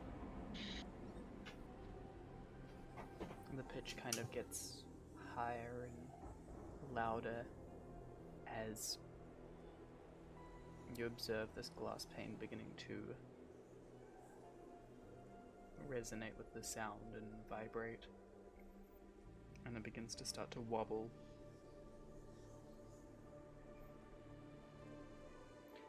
And in just a few moments, there is this loud crashing sound as the glass pane, it just explodes in various colors and glass flies everywhere, and you find that buoyancy leave you and you begin to just fall. And the glass falls around you as you tumble through the dark. And it drifts out of view, and the light disappears. You fall for what feels like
And if anyone's like near Mara or paying any attention to her, she is just still muttering under her breath. Just, it's probably an undercommon. Just like a list of names, just over like the same list of things that she said in her dream, just over and over again.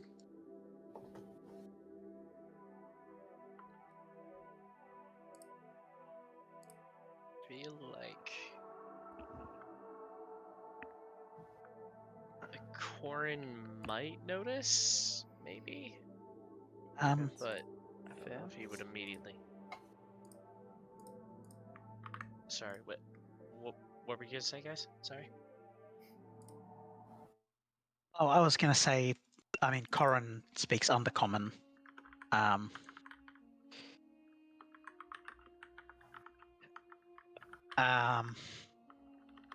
Just sort of is just listing the names and epithets of the betrayer gods.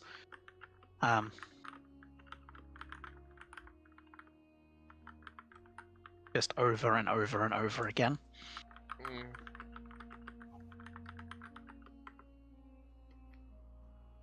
Definitely clock it, but probably not immediately say anything. I suppose.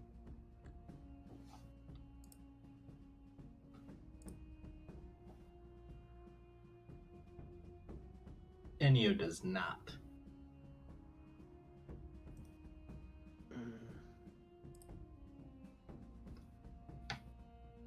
your horses seem very rested. That's good. They deserve it. Yeah, horses need it.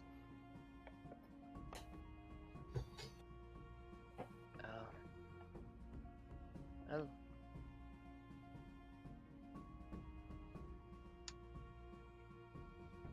But yeah, I think this might be a very good point to take a break. If anyone needs to get a drink, go to the bathroom, do any flips, get it out of your system, you guys are welcome to do so. I know I will, and I'll be back in a minute or two. But we'll be right back. You're welcome to chat amongst yourselves as well. Okay. Yeah, I'll be right back.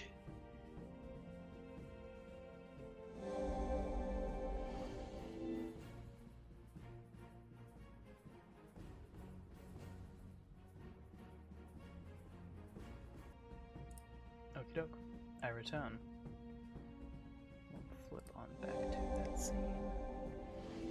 Welcome back. We had a brief chat about Enio being a creeper not in disguise. Just a creeper. We just haven't brought it up. Okie doke. Yeah, Lyra, Riggy had to deal with something. By that I mean look after someone, so they have dipped for the evening, but yeah. Hopefully you guys won't get into too much trouble. I don't imagine you will. But yeah, the morning greets all of you kindly. The sun peering over the Penumbra Range, and it's another day in Xhorhas. You've got all of your horses just being there. Is there anything you guys would like to do before you head off?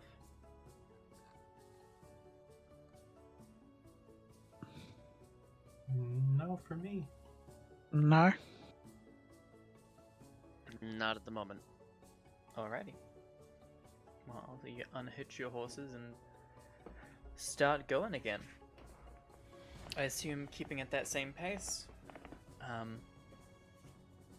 Unless there's any reason not to. Sounds good to me. Okay. Yep. You Number. Let's just go. Yeah. This is day 3 of your presumably 5 days, I think, to get to the Emerald Loop Caravan.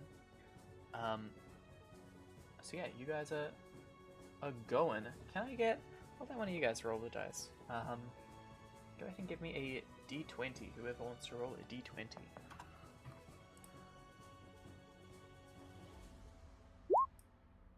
Okie doke. That is ba-da-ba-da-ba-da-ba. Alrighty. First. So, you guys ride along for a fair amount of time into the morning. It's the weather's a bit more overcast now. Again, you're continuing closer towards the capital, and where all the weather's just a little bit funkier. But yeah, it doesn't seem like it's like raining or anything. It's just a little cloudy. And you continue to ride until maybe about midday-ish. You come across what appears to be a cart that is kind of on its side, slightly off the path.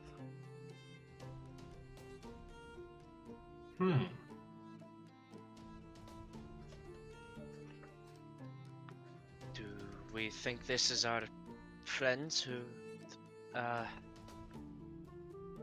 headed out this way?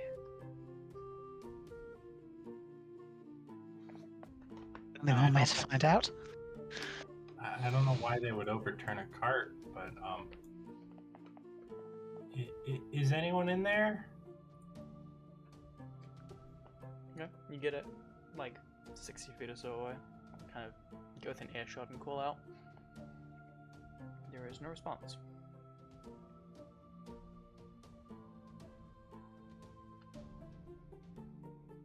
I mean, I guess we could just check it out, see if we can fix it up or something. A cart would be nice, but it is also good cover. Looking about the rest of the landscape here. Mhm. Are we in the middle of more of a valley of hills, or is it like? Oh, excuse me, sorry. Does it seem like there's a lot of places to hide, essentially, question. or? Go ahead and give me a survival, perception, or investigation. I think all those are kind of Okay. applicable. Could I have arc assist? You totally can, and anyone else who's willing to do so as well can make the check too. Cool. So what'd you say? Perception, investigation, or Survival. survival? Okay, I'll take investigation. I'll do a perception check. Mhm. I mean, it's yeah. Like, you guys did It's decisively average. Yeah, you look around. I mean, there are the occasional kind of small hill. There is, I mean, there is always the mountains kind of to your guys' left as you're heading down. So those are there, but they're a little bit off. Doesn't really seem to be. I mean, there's the occasional like a little spire of rock that, I mean, a single person could kind of like stand behind, but like not really all that many spots to hide. At least hide something big or anything like that. If it was your rivals, I mean, you have no clue where Maggie would be unless it's just in the cart. Yeah, the cart itself it's pretty large, but it's I'd say with your 13 investigation though, I'd say you'd probably pick up that there are cart tracks that go off the side, like go off the side of the road, so it kind of rolled this way. And there is also a kind of vague bump in the road. Perhaps they were trying to outrun something and it just overturned? I think maybe we dismount, leave the horses here for a moment, and go take a look. Sounds like a plan to me. Shall we? I think somebody else should take the lead, though. I am, something is, I can't shake last night. It's, things are feeling a little strange, but... Yes, Sure. Yes, and could you take the lead? Don't mind if I do. Enyo hops off his horse and is going to put his hands in his pockets and meander over to the side of the cart. Okay. Kind of getting a bit closer, you make out that there are there's various crates that are just kind of spilled off the side of this cart, and you can identify that there are what appear to be two bodies just amongst the crates. It seems like the way that this cart has tipped just kind of spilled everything out. But yeah, you make out the individuals. One of them seems to maybe be orcish or half orcish. The other one seems of drow descent. Any blood or serious injuries that I can see? They are unmoving, but it's kind of hard to tell, at least from this distance.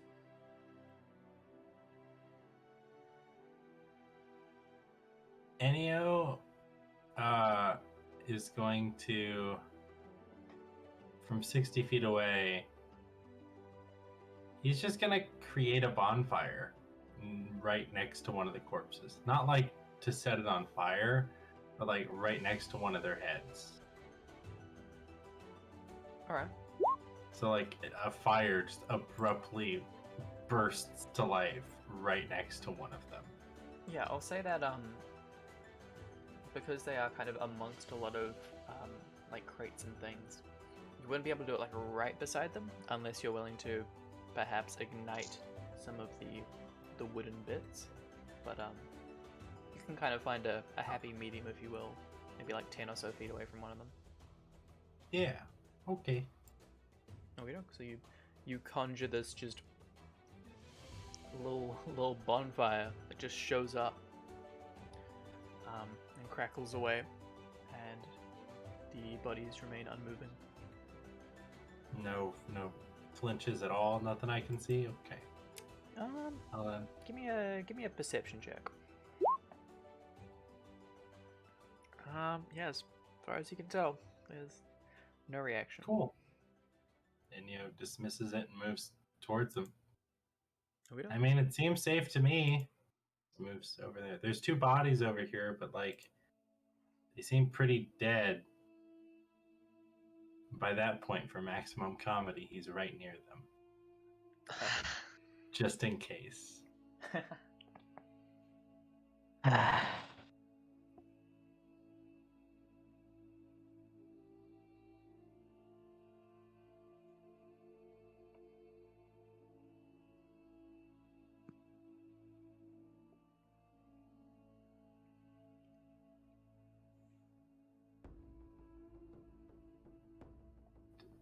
Does anything happen or No. no? They Okay, remain well, unmoving. Alright. You do find it odd then that let's just search around.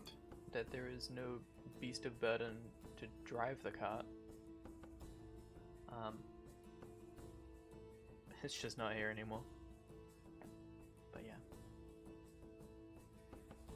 Yeah. Cool. Well, I mean, do we want to check what's in these crates or fix the cart? I would be careful if opening crates. Perhaps let's figure out what dispatched the two of them first, Okay. Well, just in case it's in the crates. Whatever did this. Yeah. Fair enough. I'll help you with whatever, like if you want to make a medicine check or something, I'll help with that.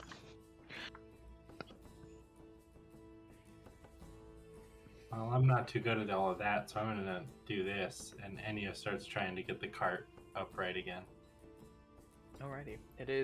It's pretty big, and it is kind of like on its side with a lot of the like kind of weight on that lower side, if that makes sense. So it would take a fair bit of like shifting the crates, like pushing them, kind of no longer pinning it on that side and then trying to ride it. But you imagine maybe two of you could do it. Yeah, I'll say Hey, Lyra, can you help me? little Lyra gives like a I don't know what Lyra would do. Probably like just a vaguely dismissive huff and then wander over and help. Nice. As you're kind of like pulling and pushing these crates, Enyo, what is your armor class? Oh golly.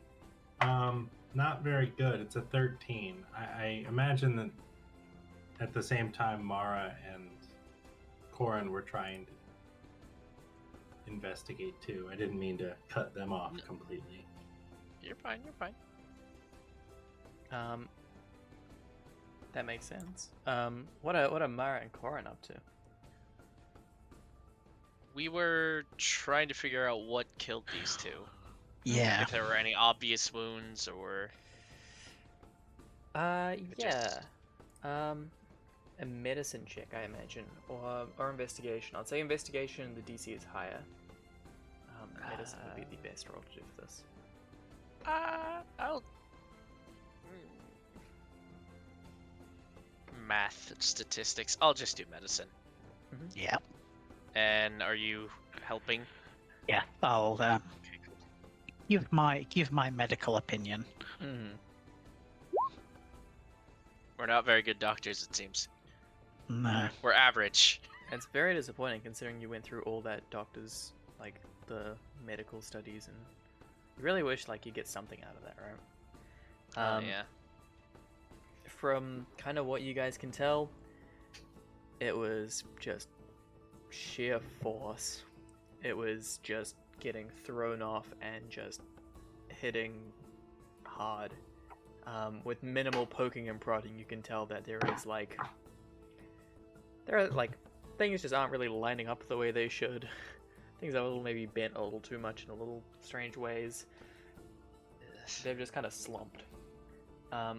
You also notice that there is a third individual, also a drow, who was just like under one of the boxes that was equally as just bludgeoned. Overall, pretty not great. But kind of in seeing this, you hear what sounds like I'm just gonna say something, but it's like, you guys don't know what that is. You guys characters wouldn't know what that is. What sounds like a taser, but that's not a real thing. Just like a clacking of magical storm energy strike out in Enio's general direction. Enio, you take some points of damage. You take 7 points of lightning damage as you notice that there are these orbs of light that are now just all emerge around you, just shining bright in your kind of close proximity. I'm gonna pull you guys over to a map. Not that one. This one. I will grab the tokens and put them on the right layer and move them. Let me know if this is kind of maybe a wrong. This too. Go ahead and you guys can place your tokens where you think you would be. Yeah. And I will place the enemies where I kind of imagine they would be as well. And go ahead and roll me some initiative. Make sure you click on your token before you do so, so it'll biff you in the thing. As I set up the view that the bozos have, and grab us some actual battle music, cause what the heck? Epic Oh my goodness. Oh We got no. some really good initiatives this game. We have initiative. Absolutely. We are reacting. You are reacting. You do have reflexes, allegedly. Maybe yet to see them. This is not all that battle-y.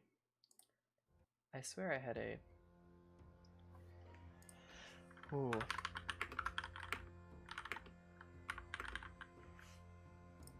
One moment, folks. We are gathering music. Copy this. Do this. There are just so many various things to do. There we go. That should be battling music. Okay. You guys have your epic initiative scores. These guys have... Hey! That might just be fine for you guys. Oh my god. I don't know how I didn't see that. That is incredible. So... Oh wait, this is an ability check, isn't it? Correct. Oh balls. Yep. I'm not going to bother re-rolling, even though I have Yeah, that's disadvantage. fair. What am I going to do? Get another nat Hey, one? same thing. Let's go. Doesn't matter. Yeah, you guys are you guys are taking those opportunities and definitely reacting. Oh god, chat is rioting about me not hydrating. Okay. I'm so Let's hydrated. drink. Okay. Yeah, kicking this off, these weird spectral balls of light the size of a spooky medieval soccer ball are floating around, just suspended in the air. I swear, if everyone is gonna make me hydrate, I'm just gonna die. Okie doke, kicking off, they are floating around. One of them has already made an attack out against poor Enio.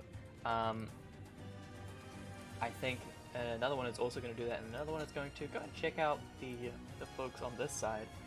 I'm going to randomly decide who they're going to go for. They're going to go for Mara. So the first attack is against Enio with a little blast of, like a kind of little tendrily thing of just lightning that just crackles out towards you. My dice went everywhere. That is gonna probably miss. It's a 10. That does miss. And then an attack out against Mara.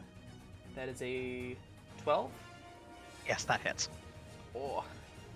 Oh, to be But- a spellcaster. I'm a sorcerer. I'm. Very true. Actually, I should also probably put your allies on as well. I think that would be fair. So let's biff out these bozos, and they're going to be doing their most basic attacks because I don't know all of their calculations. Cool. And then the damage to Mara is that's 10 points of lightning damage as it just shocks you with this blast of electricity. It is Fun. yeah, it's generally an upsetting experience, and I wouldn't recommend it.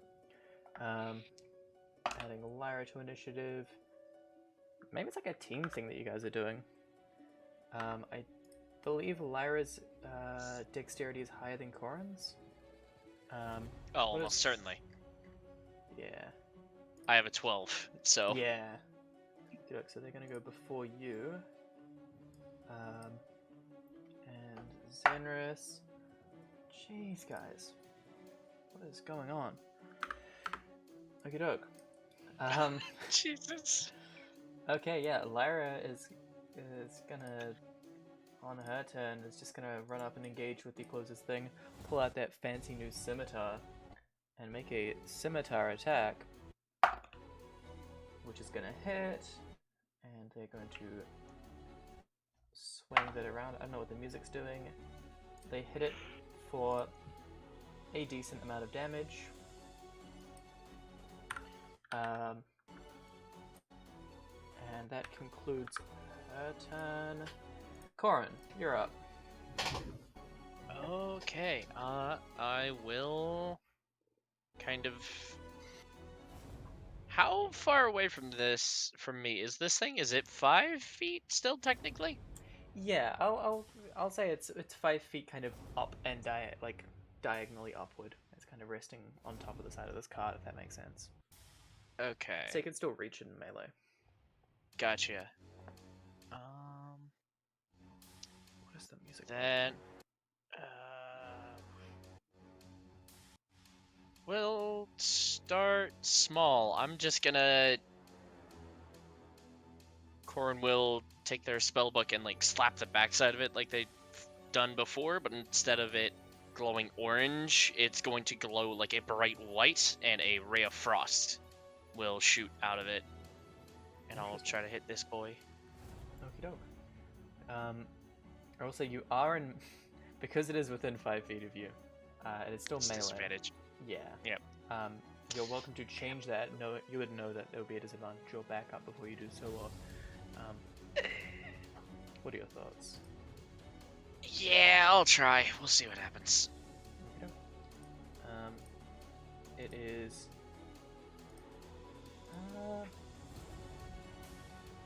Yeah, nah, it's gonna let you go. Oh. Okie doke. But yeah, go ahead and fire off that little ray of frost. 10 probably doesn't hit. Might hit. Maybe. It does not hit. F. It nimbly just kind of whizzes around the bolt. Alright, then that's... Yep, that's what I got. Okie doke. I need to really quick find Zenris' sheet. This is why it's so nice to have my delightful spreadsheet. It's just everything right there. Okay, they are going to run up and make an attack with their scimitar. That is so cool. They're gonna, fight the one that Lyra is also fighting. And they just hit. They deal minimum damage. Okie doke. Oh dear. Cool. Enio's turn. Oh, golly gee. Well, Enyo, I think, is going to,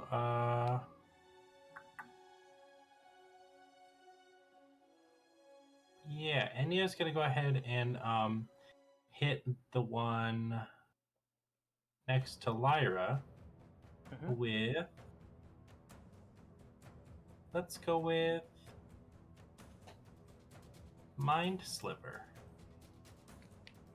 Funky. So please make me an intelligence saving throw. Gladly. That is a fail. Wonderful. So you are going to take 3 psychic damage. And your next save has 1d4 reduced from it before the end of my next turn. And I think Enio just holds his hand out and grabs his holy symbol, and there's just little, like, sort of circling circling dodecahedrons around the thing, and kind of like circling stars or chickens above a cartoon character. Excellent. For a moment. I really hope that there is an emote thing that I can use for that. We'll use the wings. I think that is that'll work. But Use yeah, the action. that's my turn. Okie doke. Next up, Mara. Yeah. time to I'm going to. Yes, this I think is a good idea. I'm going to spend 2 sorcery points to twin spell Tasha's Mind Whip against the one directly in front of me and the one that was just cursed. And that's a Yeah. they to make a save. It's an intelligence saving throw.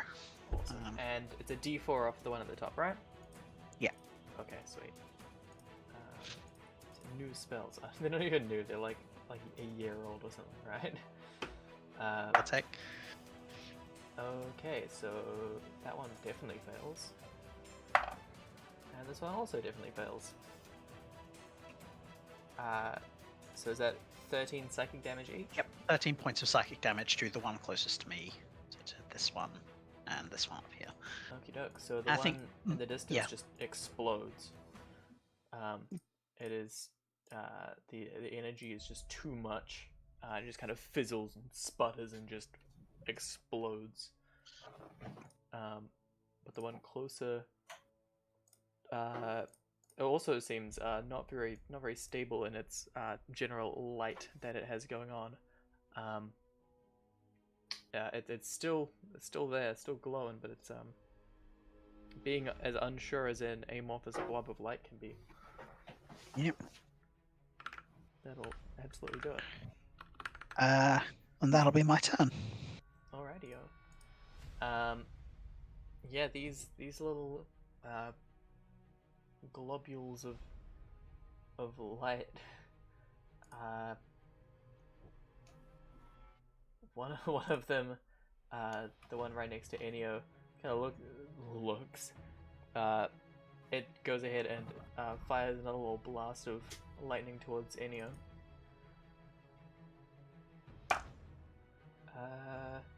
Does a 13 hit? That is my armor class, No. but is it a ranged attack? You're absolutely. Wait, is it? I think it might be. No, it is a melee attack, Oh, fair enough. which is very That bizarre. hurts then. It absolutely does. I'll tell you how much it hurts for. That is 11 points of lightning damage. As it just pachoo, a little spark of Aha, electricity towards you. I see.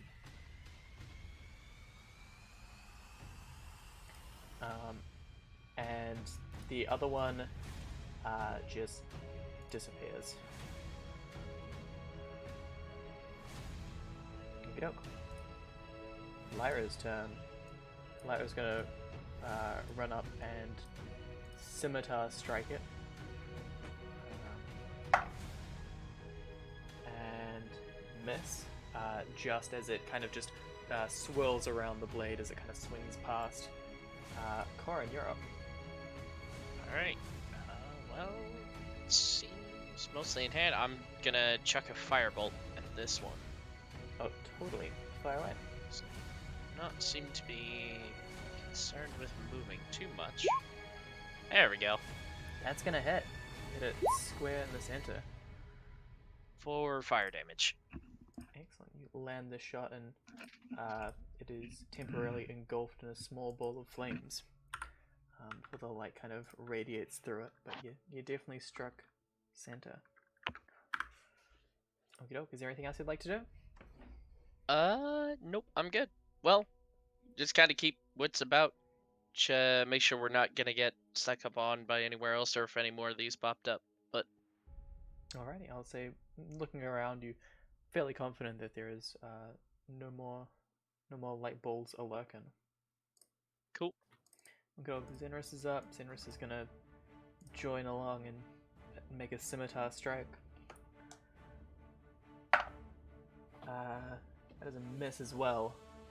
Seems like Team Scimitar is maybe not doing all that well against the tiny, not tiny, but very small ball of light that just keeps kind of whizzing around. Enio, you're up.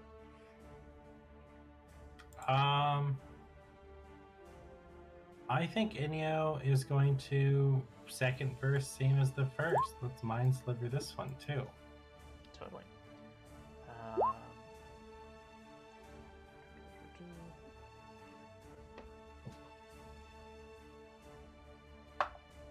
That is an 11? Yeah, that fails. Yes, it does. It takes 6 That's points of 6. psychic damage. Yes, you do. Dope.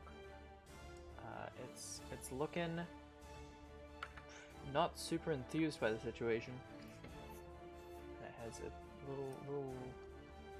little birds tweeting around its head, and I guess all the rest of it.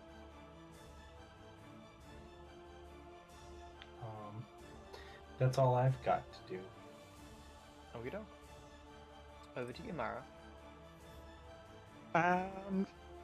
I'm not going to waste any more spell slots on this. I think I'm just going to also do a Mind Sliver. Yeah. It reduces its saving throw by 1d4. It got a 16, but it's got a d4 on that, so to 3, so it comes down to a 13, so they fail. Which fail. Yeah. So it takes 3 points of psychic damage and then subtracts 3 from its next saving throw. Delightful. It is looking less and less stable. If it had blood, it would be bloodied. Awesome. Is there anything else? That's me. Okay. It is going to just kind of grow slightly brighter for a split second and then just disappear.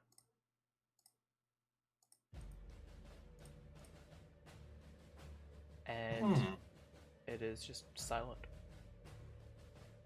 You catch your breaths. Is there anything else you guys would like to do?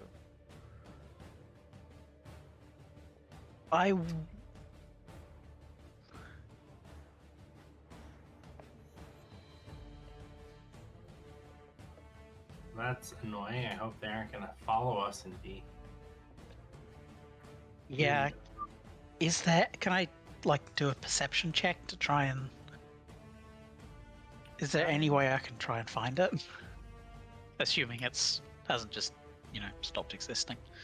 I'll say perception or investigation. Maybe the kind of rolls you might use. Yeah, you assume it's pretty dang difficult, so... Never mind. You certainly don't spot anything. Are we out of initiative? As far as you know, there is no threat present, so yeah, you're welcome to act on your own. Okie doke. Knowing knowing that he can do it himself, Corn's just gonna place his hand on his book, and one of the sigils on it for divination is gonna flare, and I'll cast Detect Magic, but use my fancy ritual, but not really ritual thing Interesting. for the day. Yeah, totally. So you cast Detect Magic. I will say, you do get a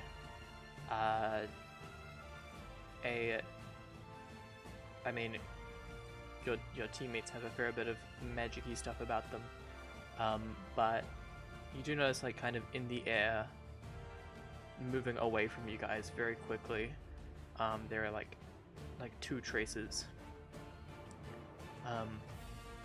but those kind of vanish immediately. There is also kind of among the crates, you notice that there is a box that appears to be giving off a very faint magical aura. It seems to be transmutation. Well, they are departing rather rapidly, so I believe we are safe for the moment. There is, however, a box here is giving off a faint sense. Oh, that's good. Hopefully it's a good sense. It's transmutation, so not typically associated with traps, but let me take a look regardless. Even though something isn't sitting right. So it appears to be, looking through, it appears to be a lockbox, like a metal lockbox. Funnily enough, it appears to be locked. There is a big ol' lock on it. And I'm gonna say lock one more time in the sentence. Does the... Sorry, God? Oh no, no, you go. You go, that's fine. Okay. Does the lock seem magical, or is it just whatever's in the box is magic? The lock itself seems mundane. In fact, you know it's Okay. mundane because you have Detect Magic. Yeah, it seems like whatever is inside this box has some magical something to it. I don't suppose anybody knows how to pick locks. I can give it a shot. Will, Well, with wait. great effort, heft it to the back of the cart. Well, wait, before you go through all that trouble, does anyone have lockpicks on them? Because I don't just, like, have them.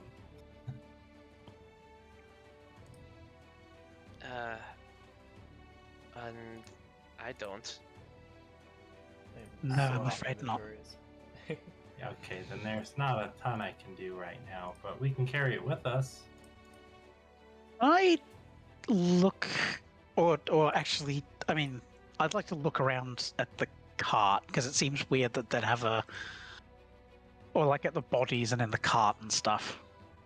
Yeah, Because this, I feel like there's maybe something more going on here.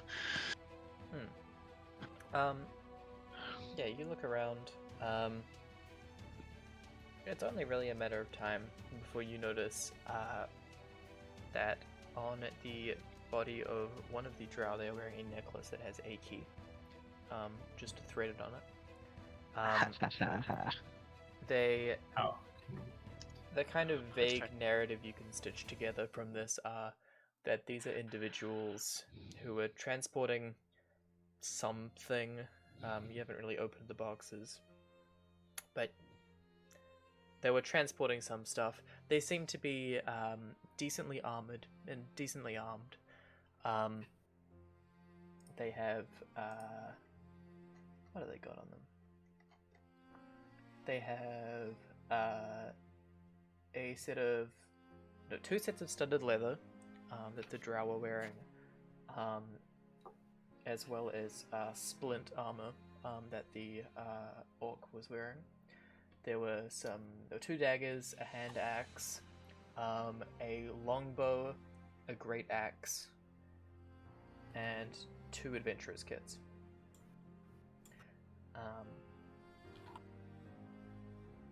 yeah. That's kind of all you really find. As far as you can tell, these were just individuals traveling. It doesn't seem like they've been here all that long. But yeah, it seems like they've just gone off the side of the road, spilt their cart, and met their unfortunate demise. Okay. Can I try to fix the cart? Yeah, I'll say now that you're not being electrocuted, it's definitely a lot easier to take your time and just move things off the cart. And with the help of Lyra and Zenris, they help you kind of right it. Two of the wheels on the left-hand side are a bit crook. They roll, but like, you might want to try and right them a bit better. Yeah.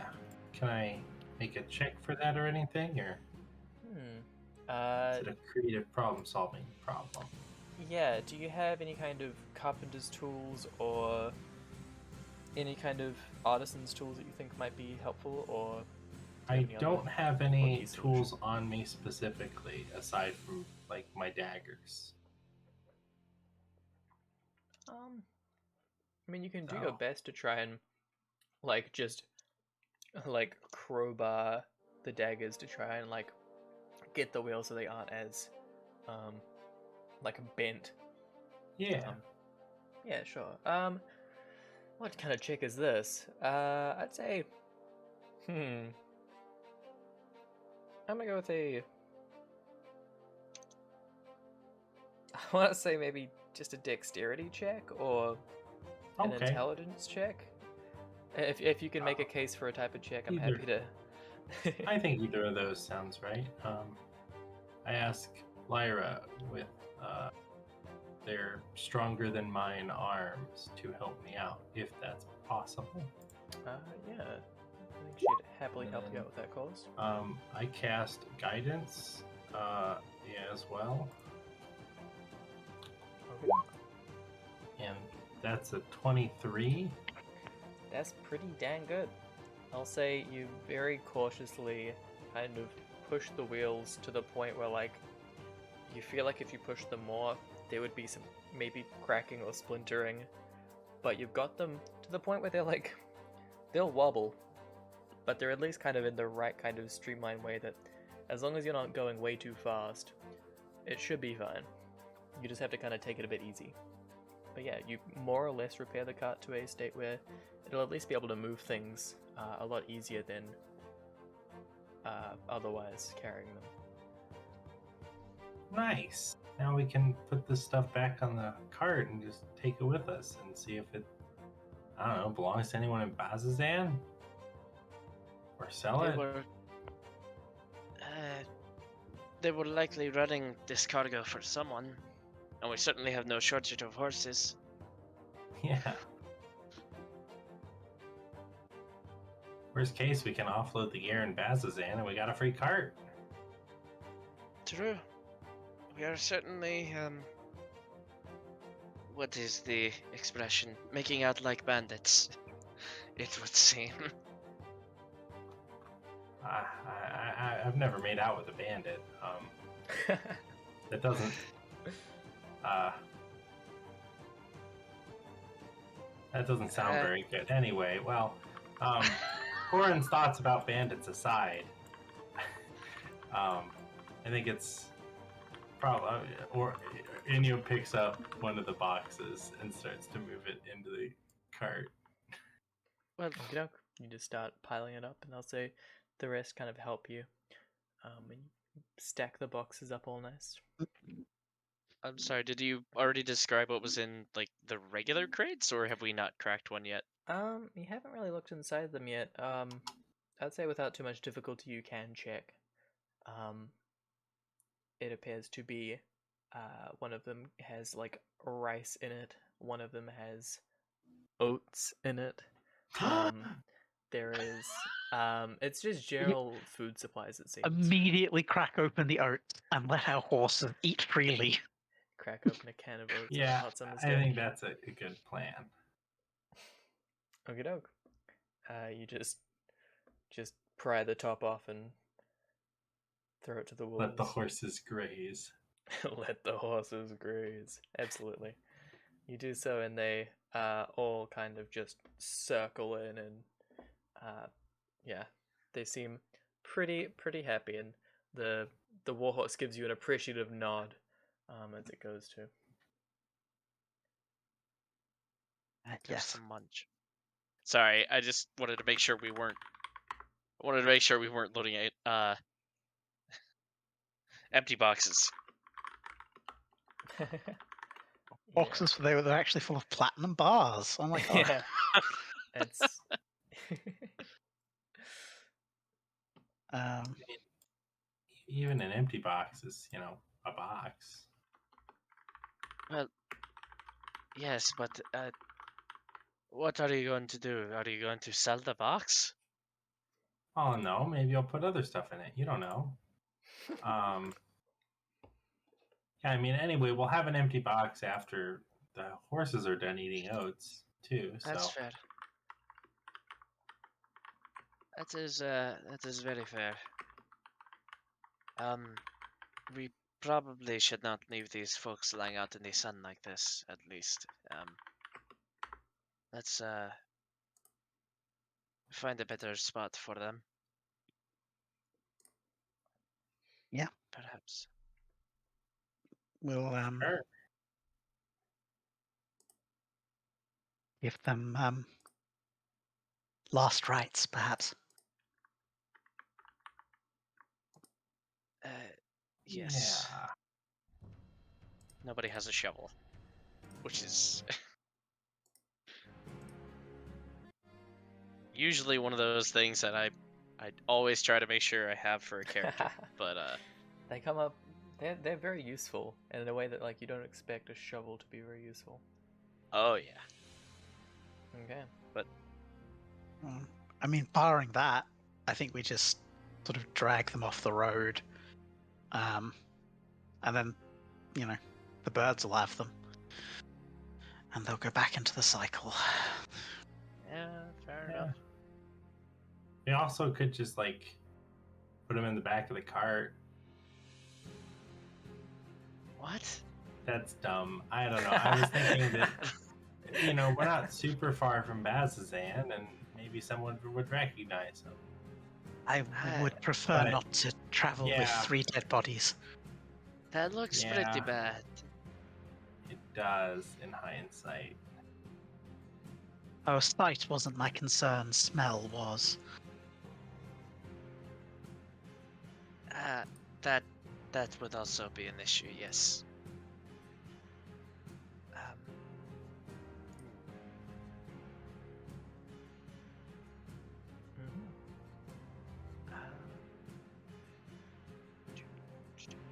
Okay, so you managed to move them off the road and take them to a spot that is maybe not so clearly visible to any maybe faint-hearted travelers. I don't know if any of you guys are taking any of their belongings, off of them, any of their armor or anything. Yeah, Do so, or... I would really like a set of that studded leather, maybe. I'll wear it under my normal. I mean, I wear my armor under my coat anyway, so it's not like anybody's gonna really see it. I think we would grab the other set of studded and splint. Meta, Sean, don't remember what type of armor Lyra or Vizrin use, so let's just say we have it in case they want it, or they could have taken it if they wanted it. Yeah, We'll keep that in the back of the cart, yeah, that's easy enough to do. and then if they want it, it's fine. Okie doke. Yeah. But yeah.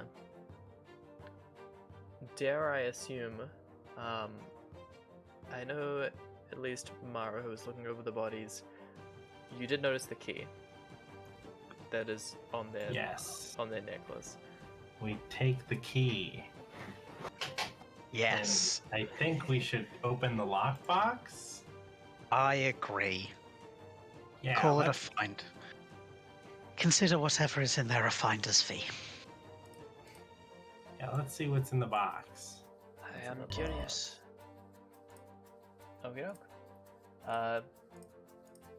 You put the key in the lockbox, and wouldn't you believe it, it actually fits. And the lock turns, and it unlocks, and it's now an unlocked box. Crazy how that stuff happens. Okay. Inside this lockbox, you guys come across what appears to be a kind of rectangular glass bottle filled with a kind of like a dark bluish,